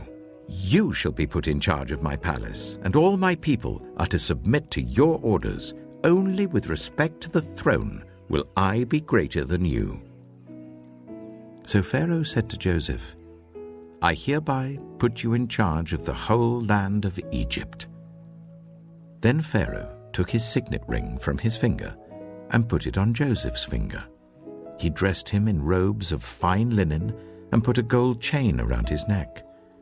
He had him ride in a chariot as his second in command, and people shouted before him, "Make way!" Thus he put him in charge of the whole land of Egypt. Then Pharaoh said to Joseph, "I am Pharaoh. But without your word, no one will lift hand or foot in all Egypt." Pharaoh gave Joseph the name Zaphenath-Paneah, and gave him Asenath, daughter of Potipharah, priest of On, to be his wife. And Joseph went throughout the land of Egypt. Joseph was 30 years old when he entered the service of Pharaoh, king of Egypt. And Joseph went out from Pharaoh's presence and traveled throughout Egypt. During the 7 years of abundance, the land produced plentifully. Joseph collected all the food produced in those 7 years of abundance in Egypt and stored it in the cities. In each city, he put the food grown in the fields surrounding it. Joseph stored up huge quantities of grain like the sand of the sea. It was so much that he stopped keeping records because it was beyond measure. Before the years of famine came, 2 sons were born to Joseph by Asenath, daughter of Potipharah, priest of On. Joseph named his firstborn Manasseh, and said, "It is because God has made me forget all my trouble and all my father's household." The second son he named Ephraim, and said, "It is because God has made me fruitful in the land of my suffering." The 7 years of abundance in Egypt came to an end, and the 7 years of famine began, just as Joseph had said.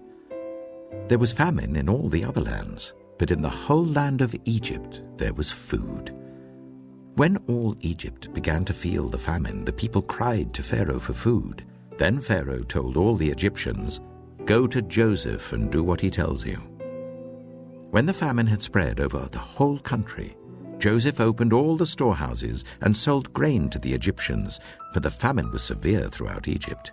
And all the world came to Egypt to buy grain from Joseph, because the famine was severe. Genesis chapter 42. When Jacob learned that there was grain in Egypt, he said to his sons, "Why do you just keep looking at each other?" He continued, "I have heard that there is grain in Egypt. Go down there and buy some for us, so that we may live and not die." Then 10 of Joseph's brothers went down to buy grain from Egypt. But Jacob did not send Benjamin, Joseph's brother, with the others, because he was afraid that harm might come to him. So Israel's sons were among those who went to buy grain, for there was famine in the land of Canaan also. Now Joseph was the governor of the land, the person who sold grain to all its people. So when Joseph's brothers arrived, they bowed down to him with their faces to the ground. As soon as Joseph saw his brothers, he recognized them, but he pretended to be a stranger and spoke harshly to them. "Where do you come from?" he asked. "From the land of Canaan," they replied, "to buy food." Although Joseph recognized his brothers, they did not recognize him. Then he remembered his dreams about them and said to them, "You are spies. You have come to see where our land is unprotected." "No, my lord," they answered. "Your servants have come to buy food. We are all the sons of one man.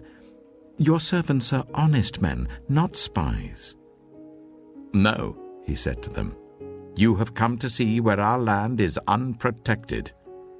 But they replied, "Your servants were 12 brothers, the sons of one man who lives in the land of Canaan. The youngest is now with our father, and one is no more." Joseph said to them, "It is just as I told you. You are spies. And this is how you will be tested.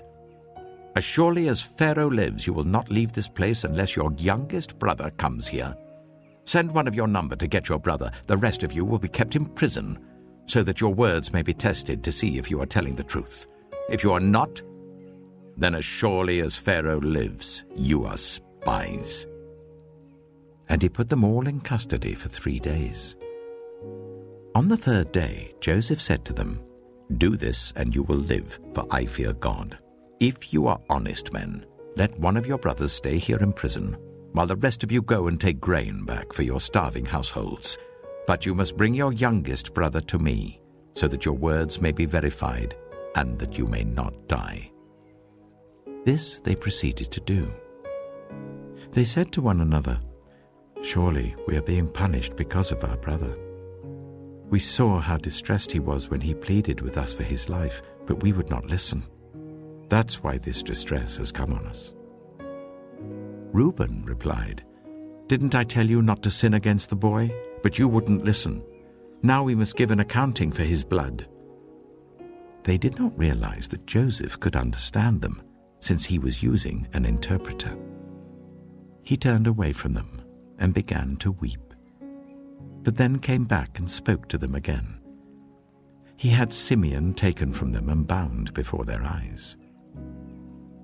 Joseph gave orders to fill their bags with grain, to put each man's silver back in his sack, and to give them provisions for their journey. After this was done for them, they loaded their grain on their donkeys and left. At the place where they stopped for the night, one of them opened his sack to get feed for his donkey, and he saw his silver in the mouth of his sack. "My silver has been returned," he said to his brothers. "Here it is in my sack." Their hearts sank, and they turned to each other trembling and said, "What is this that God has done to us?" When they came to their father Jacob in the land of Canaan, they told him all that had happened to them. They said, "The man who is lord over the land spoke harshly to us and treated us as though we were spying on the land. But we said to him, 'We are honest men, we're not spies. We were 12 brothers, sons of one father. One is no more, and the youngest is now with our father in Canaan.' Then the man who is lord over the land said to us, 'This is how I will know whether you are honest men. Leave one of your brothers here with me and take food for your starving households and go. But bring your youngest brother to me, so I will know that you are not spies, but honest men. Then I will give your brother back to you, and you can trade in the land.' As they were emptying their sacks, there in each man's sack was his pouch of silver. When they and their father saw the money pouches, they were frightened. Their father Jacob said to them, 'You have deprived me of my children. Joseph is no more, and Simeon is no more. And now you want to take Benjamin? Everything is against me.' Then Reuben said to his father, 'You may put both of my sons to death if I do not bring him back to you. Entrust him to my care, and I will bring him back.' But Jacob said, 'My son will not go down there with you. His brother is dead, and he is the only one left. If harm comes to him on the journey you are taking, you will bring my gray head down to the grave in sorrow.'" Genesis chapter 43. Now the famine was still severe in the land. So when they had eaten all the grain they had brought from Egypt, their father said to them, "Go back and buy us a little more food." But Judah said to him, "The man warned us solemnly, 'You will not see my face again unless your brother is with you.' If you will send our brother along with us, we will go down and buy food for you. But if you will not send him, we will not go down, because the man said to us, 'You will not see my face again unless your brother is with you.'" Israel asked, "Why did you bring this trouble on me by telling the man you had another brother?" They replied, "The man questioned us closely about ourselves and our family. 'Is your father still living?' he asked us. 'Do you have another brother?' We simply answered his questions. How were we to know he would say, 'Bring your brother down here'?" Then Judah said to Israel his father, "Send the boy along with me, and we will go at once, so that we and you and our children may live and not die. I myself will guarantee his safety. You can hold me personally responsible for him. If I do not bring him back to you and set him here before you, I will bear the blame before you all my life. As it is, if we had not delayed, we could have gone and returned twice." Then their father Israel said to them, "If it must be, then do this. Put some of the best products of the land in your bags and take them down to the man as a gift. A little balm and a little honey, some spices and myrrh, some pistachio nuts and almonds. Take double the amount of silver with you, for you must return the silver that was put back into the mouths of your sacks. Perhaps it was a mistake. Take your brother also, and go back to the man at once. And may God Almighty grant you mercy before the man, so that he will let your other brother and Benjamin come back with you. As for me, if I am bereaved, I am bereaved." So the men took the gifts and doubled the amount of silver, and Benjamin also. They hurried down to Egypt and presented themselves to Joseph. When Joseph saw Benjamin with them, he said to the steward of his house, "Take these men to my house, slaughter an animal and prepare a meal. They are to eat with me at noon." The man did as Joseph told him and took the men to Joseph's house. Now the men were frightened when they were taken to his house.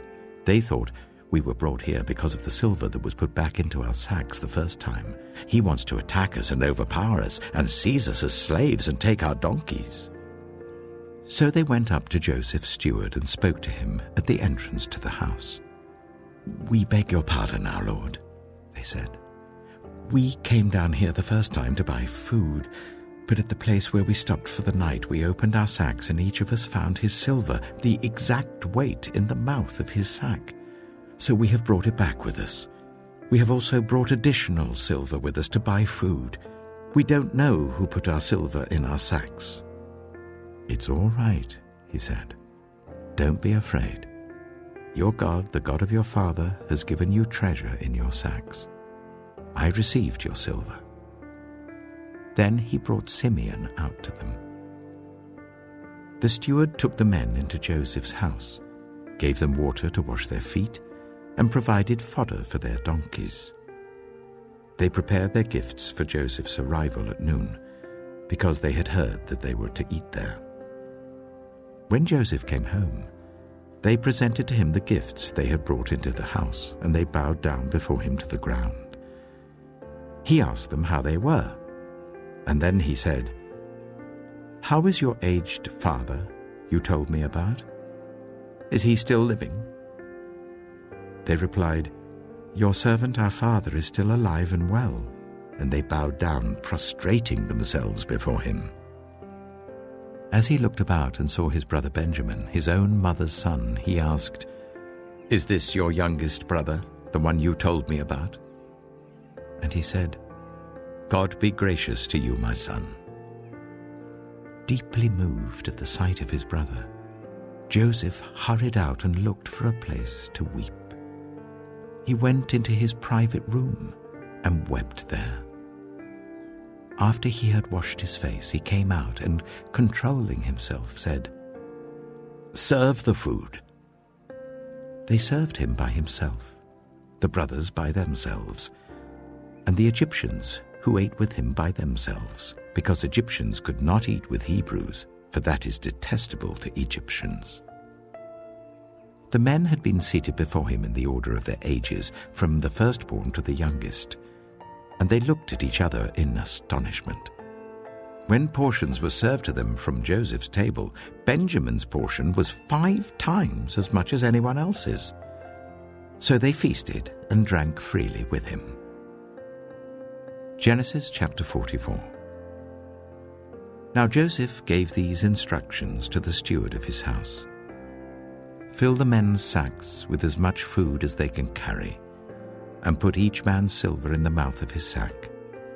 Then put my cup, the silver one, in the mouth of the youngest one's sack, along with the silver for his grain."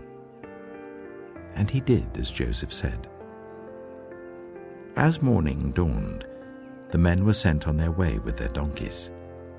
They had not gone far from the city when Joseph said to his steward, "Go after those men at once, and when you catch up with them, say to them, 'Why have you repaid good with evil? Isn't this the cup my master drinks from and also uses for divination? This is a wicked thing you have done.'" When he caught up with them, he repeated these words to them. But they said to him, "Why does my lord say such things? Far be it from your servants to do anything like that. We even brought back to you from the land of Canaan the silver we found inside the mouths of our sacks. So why would we steal silver or gold from your master's house? If any of your servants is found to have it, he will die, and the rest of us will become my lord's slaves." "Very well then," he said, "let it be as you say. Whoever is found to have it will become my slave. The rest of you will be free from blame." Each of them quickly lowered his sack to the ground and opened it. Then the steward proceeded to search, beginning with the oldest and ending with the youngest. And the cup was found in Benjamin's sack. At this they tore their clothes. Then they all loaded their donkeys and returned to the city. Joseph was still in the house when Judah and his brothers came in, and they threw themselves to the ground before him. Joseph said to them, "What is this you have done? Don't you know that a man like me can find things out by divination?" "What can we say to my lord?" Judah replied. "What can we say? How can we prove our innocence? God has uncovered your servant's guilt. We are now my lord's slaves, we ourselves and the one who was found to have the cup." But Joseph said, "Far be it from me to do such a thing. Only the man who was found to have the cup will become my slave. The rest of you, go back to your father in peace." Then Judah went up to him and said, "Pardon your servant, my lord. Let me speak a word to my lord. Do not be angry with your servant, though you are equal to Pharaoh himself. My lord asked his servants, 'Do you have a father or a brother?' And we answered, 'We have an aged father, and there is a young son born to him in his old age. His brother is dead, and he is the only one of his mother's sons left, and his father loves him.' Then you said to your servants, 'Bring him down to me so I can see him for myself.' And we said to my lord, 'The boy cannot leave his father. If he leaves him, his father will die.' But you told your servants, 'Unless your youngest brother comes down with you, you will not see my face again.'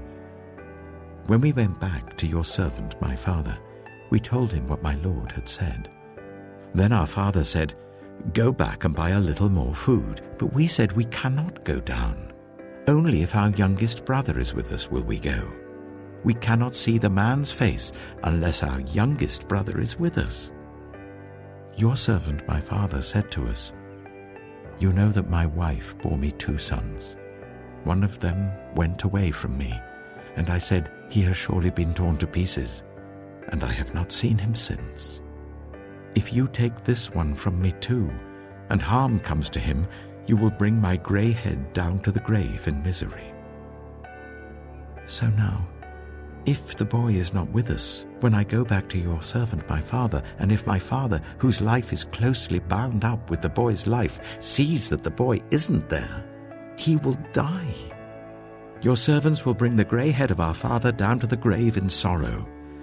Your servant guaranteed the boy's safety to my father. I said, if I do not bring him back to you, I will bear the blame before you, my father, all my life. Now then, please let your servant remain here as my lord's slave in place of the boy, and let the boy return with his brothers. How can I go back to my father if the boy is not with me?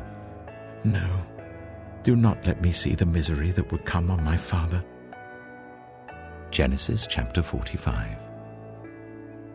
Then Joseph could no longer control himself before all his attendants, and he cried out, "Make everyone leave my presence." So there was no one with Joseph when he made himself known to his brothers. And he wept so loudly that the Egyptians heard him, and Pharaoh's household heard about it. Joseph said to his brothers, "I am Joseph. Is my father still living?" But his brothers were not able to answer him, because they were terrified at his presence. Then Joseph said to his brothers, "Come close to me." When they had done so, he said, "I am your brother Joseph, the one you sold into Egypt. And now do not be distressed, and do not be angry with yourselves for selling me here, because it was to save lives that God sent me ahead of you. For 2 years now there has been famine in the land, and for the next 5 years there will be no plowing and reaping. But God sent me ahead of you, to preserve for you a remnant on earth, and to save your lives by a great deliverance.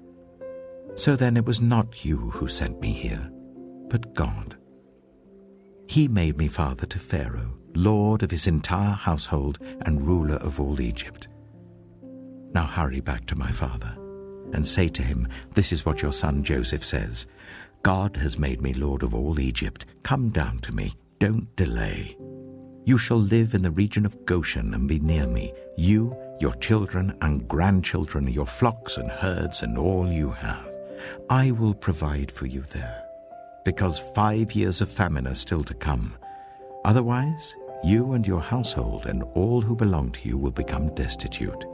You can see for yourselves, and so can my brother Benjamin, that it is really I who am speaking to you.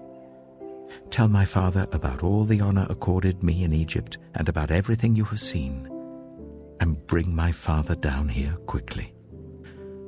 Then he threw his arms around his brother Benjamin and wept, and Benjamin embraced him, weeping, and he kissed all his brothers and wept over them. Afterwards his brothers talked with him. When the news reached Pharaoh's palace that Joseph's brothers had come, Pharaoh and all his officials were pleased.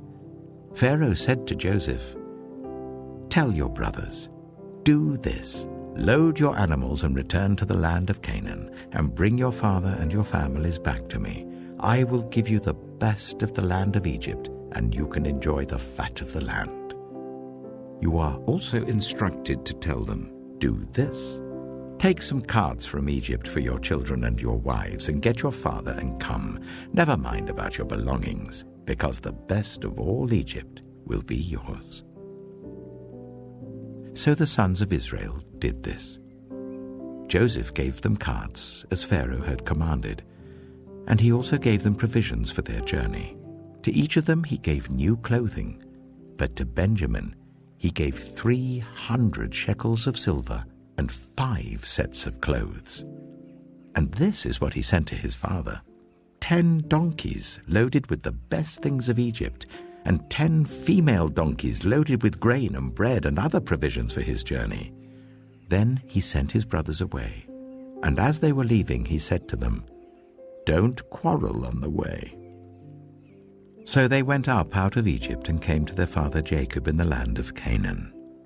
They told him, "Joseph is still alive. In fact, he is ruler of all Egypt." Jacob was stunned. He did not believe them. But when they told him everything Joseph had said to them, and when he saw the carts Joseph had sent to carry him back, the spirit of their father Jacob revived.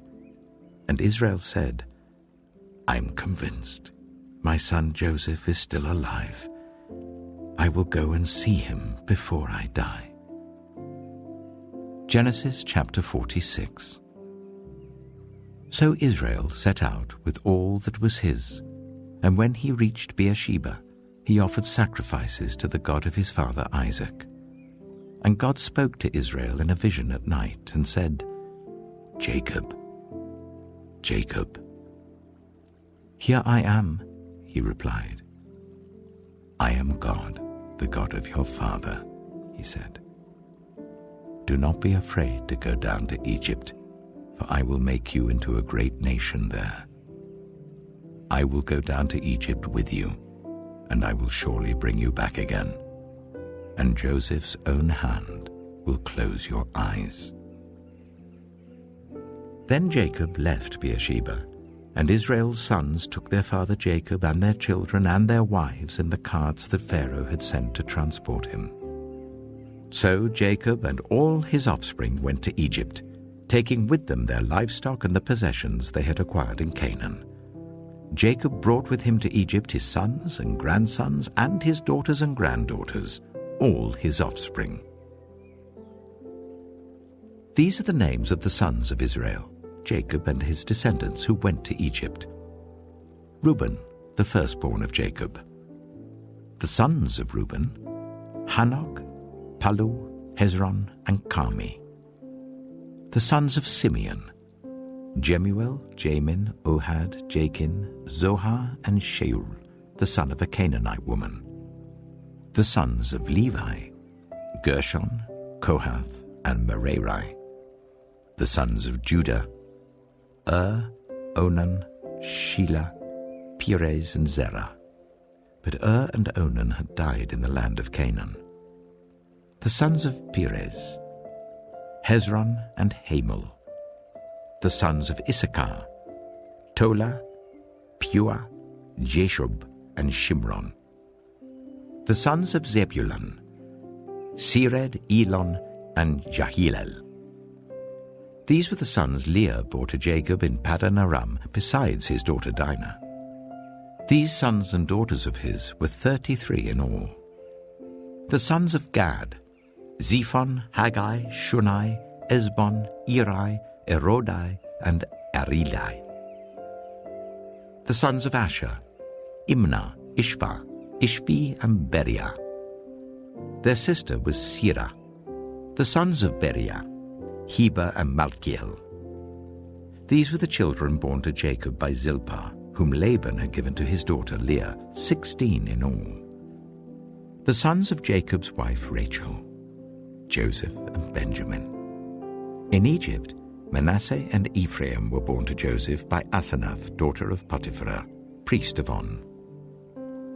The sons of Benjamin: Bela, Becher, Ashbel, Jerah, Naaman, Ehi, Rosh, Muppim, Huppim, and Ard. These were the sons of Rachel who were born to Jacob, 14 in all. The son of Dan: Hushim. The sons of Naphtali: Jaziel, Gunai, Jezer, and Shillem. These were the sons born to Jacob by Bilhah, whom Laban had given to his daughter Rachel, 7 in all. All those who went to Egypt with Jacob, those who were his direct descendants, not counting his sons' wives, numbered 66 persons. With the 2 sons who had been born to Joseph in Egypt, the members of Jacob's family, which went to Egypt, were 70 in all. Now Jacob sent Judah ahead of him to Joseph to get directions to Goshen. When they arrived in the region of Goshen, Joseph had his chariot made ready and went to Goshen to meet his father Israel. As soon as Joseph appeared before him, he threw his arms around his father and wept for a long time. Israel said to Joseph, "Now I'm ready to die, since I have seen for myself that you are still alive." Then Joseph said to his brothers and to his father's household, "I will go up and speak to Pharaoh, and will say to him, 'My brothers and my father's household who are living in the land of Canaan have come to me. The men are shepherds, they tend livestock, and they have brought along their flocks and herds and everything they own. When Pharaoh calls you in and asks, 'What is your occupation?' you should answer, 'Your servants have tended livestock from our boyhood on, just as our fathers did.' Then you will be allowed to settle in the region of Goshen, for all shepherds are detestable to the Egyptians." Genesis chapter 47. Joseph went and told Pharaoh, "My father and brothers with their flocks and herds and everything they own have come from the land of Canaan and are now in Goshen." He chose 5 of his brothers and presented them before Pharaoh. Pharaoh asked the brothers, "What is your occupation?" "Your servants are shepherds," they replied to Pharaoh, "just as our fathers were." They also said to him, "We have come to live here for a while because the famine is severe in Canaan, and your servants' flocks have no pasture. So now please let your servants settle in Goshen." Pharaoh said to Joseph, "Your father and your brothers have come to you, and the land of Egypt is before you. Settle your father and your brothers in the best part of the land. Let them live in Goshen, and if you know of any among them with special ability, put them in charge of my own livestock." Then Joseph brought his father Jacob in and presented him before Pharaoh. After Jacob blessed Pharaoh, Pharaoh asked him, "How old are you?" And Jacob said to Pharaoh, "The years of my pilgrimage are 130. My years have been few and difficult, and they do not equal the years of the pilgrimage of my fathers." Then Jacob blessed Pharaoh and went out from his presence.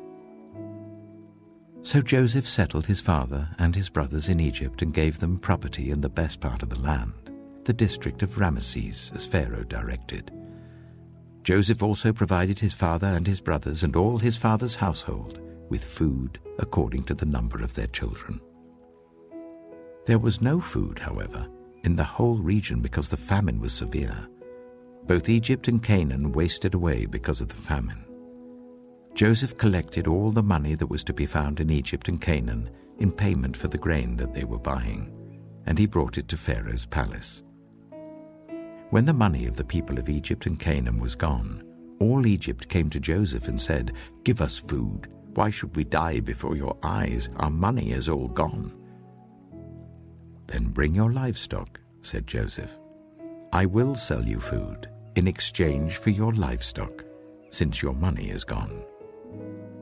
So they brought their livestock to Joseph, and he gave them food in exchange for their horses, their sheep and goats, their cattle and donkeys.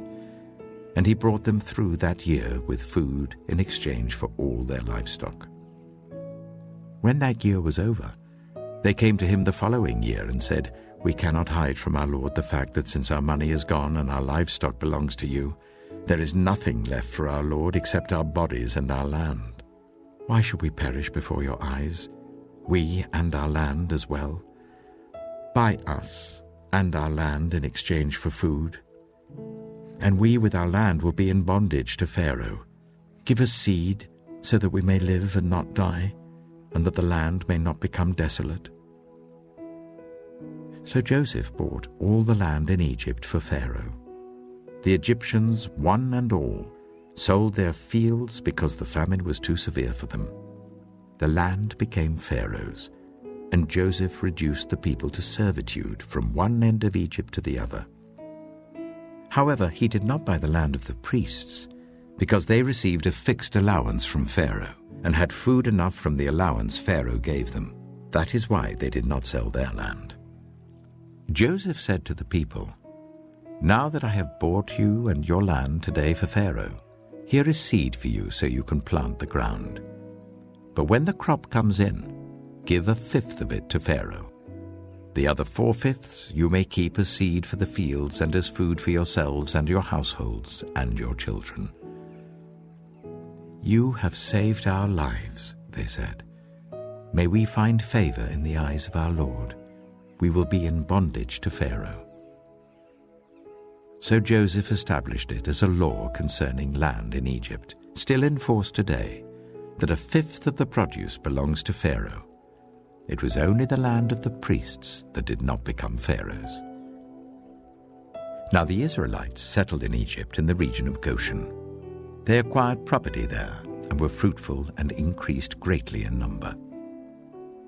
Jacob lived in Egypt 17 years, and the years of his life were 147. When the time drew near for Israel to die, he called for his son Joseph and said to him, "If I have found favor in your eyes, put your hand under my thigh and promise that you will show me kindness and faithfulness. Do not bury me in Egypt, but when I rest with my fathers, carry me out of Egypt and bury me where they are buried." "I will do as you say," he said. "Swear to me," he said. Then Joseph swore to him, and Israel worshipped as he leaned on the top of his staff. Genesis chapter 48. Sometime later Joseph was told, "Your father is ill." So he took his 2 sons, Manasseh and Ephraim, along with him. When Jacob was told, "Your son Joseph has come to you," Israel rallied his strength and sat up on the bed. Jacob said to Joseph, "God Almighty appeared to me at Luz in the land of Canaan, and there he blessed me and said to me, 'I am going to make you fruitful and increase your numbers. I will make you a community of peoples, and I will give this land as an everlasting possession to your descendants after you. Now then, your 2 sons born to you in Egypt before I came to you here will be reckoned as mine. Ephraim and Manasseh will be mine, just as Reuben and Simeon are mine. Any children born to you after them will be yours. In the territory they inherit, they will be reckoned under the names of their brothers. As I was returning from Padan, to my sorrow, Rachel died in the land of Canaan while we were still on the way, a little distance from Ephrath.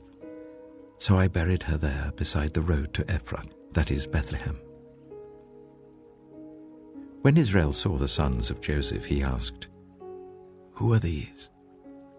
"They are the sons God has given me here," Joseph said to his father. Then Israel said, "Bring them to me so I may bless them."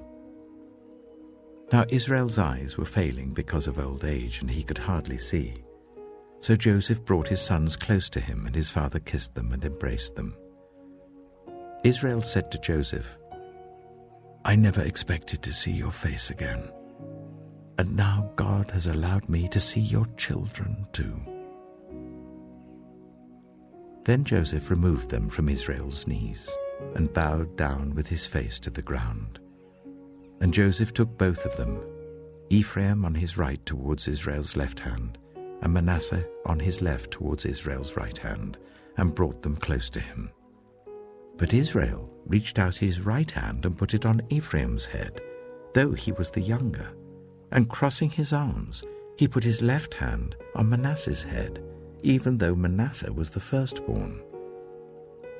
Then he blessed Joseph and said, "May the God before whom my fathers, Abraham and Isaac, walked faithfully, the God who has been my shepherd all my life to this day, the angel who has delivered me from all harm, may he bless these boys. May they be called by my name and the names of my fathers, Abraham and Isaac, and may they increase greatly on the earth." When Joseph saw his father placing his right hand on Ephraim's head, he was displeased. So he took hold of his father's hand to move it from Ephraim's head to Manasseh's head. Joseph said to him, "No, my father, this one is the firstborn. Put your right hand on his head." But his father refused and said, "I know, my son, I know. He too will become a people, and he too will become great. Nevertheless, his younger brother will be greater than he, and his descendants will become a group of nations." He blessed them that day and said, "In your name will Israel pronounce this blessing. May God make you like Ephraim and Manasseh." So he put Ephraim ahead of Manasseh. Then Israel said to Joseph, "I am about to die, but God will be with you and take you back to the land of your fathers. And to you I give one more ridge of land than to your brothers, the ridge I took from the Amorites with my sword and my bow." Genesis chapter 49. Then Jacob called for his sons and said, "Gather round so I can tell you what will happen to you in days to come. Assemble and listen, sons of Jacob. Listen to your father Israel. Reuben, you are my firstborn, my might, the first sign of my strength, excelling in honor, excelling in power. Turbulent as the waters, you will no longer excel. For you went up onto your father's bed, onto my couch, and defiled it. Simeon and Levi are brothers. Their swords are weapons of violence. Let me not enter their council, let me not join their assembly, for they have killed men in their anger, and hamstrung oxen as they pleased. Cursed be their anger, so fierce, and their fury so cruel. I will scatter them in Jacob and disperse them in Israel. Judah, your brothers will praise you. Your hand will be on the neck of your enemies. Your father's sons will bow down to you. You are a lion's cub, Judah. You return from the prey, my son. Like a lion he crouches and lies down like a lioness. Who dares to rouse him? The scepter will not depart from Judah, nor the ruler's staff from between his feet, until he to whom it belongs shall come, and the obedience of the nations shall be his. He will tether his donkey to a vine, his colt to the choicest branch. He will wash his garments in wine, his robes in the blood of grapes. His eyes will be darker than wine, his teeth whiter than milk. Zebulun will live by the seashore and become a haven for ships. His border will extend toward Sidon. Issachar is a scrawny donkey lying down among the sheepfolds. When he sees how good is his resting place and how pleasant is his land, he will bend his shoulder to the burden and submit to forced labor. Dan will provide justice for his people as one of the tribes of Israel. Dan will be a snake by the roadside, a viper along the path that bites the horse's heels so that its rider tumbles backward. I look for your deliverance, Lord. Gad will be attacked by a band of raiders, but he will attack them at their heels. Asher's food will be rich. He will provide delicacies fit for a king. Naphtali is a doe set free that bears beautiful fawns. Joseph is a fruitful vine near a spring, whose branches climb over a wall. With bitterness archers attacked him. They shot at him with hostility. But his bow remained steady, his strong arm stayed supple, because of the hand of the mighty one of Jacob, because of the shepherd, the rock of Israel, because of your father's God who helps you, because of the Almighty who blesses you with blessings of the skies above, blessings of the deep springs below, blessings of the breast and womb. Your father's blessings are greater than the blessings of the ancient mountains, than the bounty of the age-old hills. Let all these rest on the head of Joseph, on the brow of the prince among his brothers. Benjamin is a ravenous wolf. In the morning he devours the prey. In the evening he divides the plunder. All these are the 12 tribes of Israel, and this is what their father said to them when he blessed them, giving each the blessing appropriate to him. Then he gave them these instructions. I am about to be gathered to my people. Bury me with my fathers in the cave in the field of Ephron the Hittite, the cave in the field of Machpelah, near Mamre in Canaan, which Abraham bought along with the field as a burial place from Ephron the Hittite. There Abraham and his wife Sarah were buried. There Isaac and his wife Rebekah were buried. And there I buried Leah. The field and the cave in it were bought from the Hittites. When Jacob had finished giving instructions to his sons, he drew his feet up into the bed, breathed his last, and was gathered to his people. Genesis chapter 50. Joseph threw himself on his father and wept over him and kissed him. Then Joseph directed the physicians in his service to embalm his father Israel. So the physicians embalmed him, taking a full 40 days, for that was the time required for embalming. And the Egyptians mourned for him 70 days. When the days of mourning had passed, Joseph said to Pharaoh's court, If I have found favor in your eyes, speak to Pharaoh for me. Tell him, my father made me swear an oath and said, I am about to die.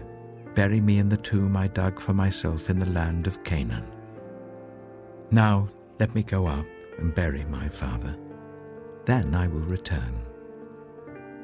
Pharaoh said, "Go up and bury your father, as he made you swear to do." So Joseph went up to bury his father. All Pharaoh's officials accompanied him, the dignitaries of his court and all the dignitaries of Egypt, besides all members of Joseph's household and his brothers and those belonging to his father's household. Only their children and their flocks and herds were left in Goshen. Chariots and horsemen also went up with him. It was a very large company. When they reached the threshing floor of Atad near the Jordan, they lamented loudly and bitterly, and there Joseph observed a 7-day period of mourning for his father. When the Canaanites who lived there saw the mourning at the threshing floor of Atad, they said, "The Egyptians are holding a solemn ceremony of mourning." That is why that place near the Jordan is called Abel Mizraim. So Jacob's sons did as he had commanded them. They carried him to the land of Canaan and buried him in the cave of the field of Machpelah near Mamre, which Abraham had bought along with the field as a burial place from Ephron the Hittite. After burying his father, Joseph returned to Egypt, together with his brothers and all the others who had gone with him to bury his father. When Joseph's brothers saw that their father was dead, they said, "What if Joseph holds a grudge against us and pays us back for all the wrongs we did to him?" So they sent word to Joseph, saying, "Your father left these instructions before he died. This is what you are to say to Joseph. I ask you to forgive your brothers the sins and the wrongs they committed in treating you so badly. Now please forgive the sins of the servants of the God of your father." When their message came to him, Joseph wept. His brothers then came and threw themselves down before him. "We are your slaves," they said. But Joseph said to them, "Don't be afraid. Am I in the place of God?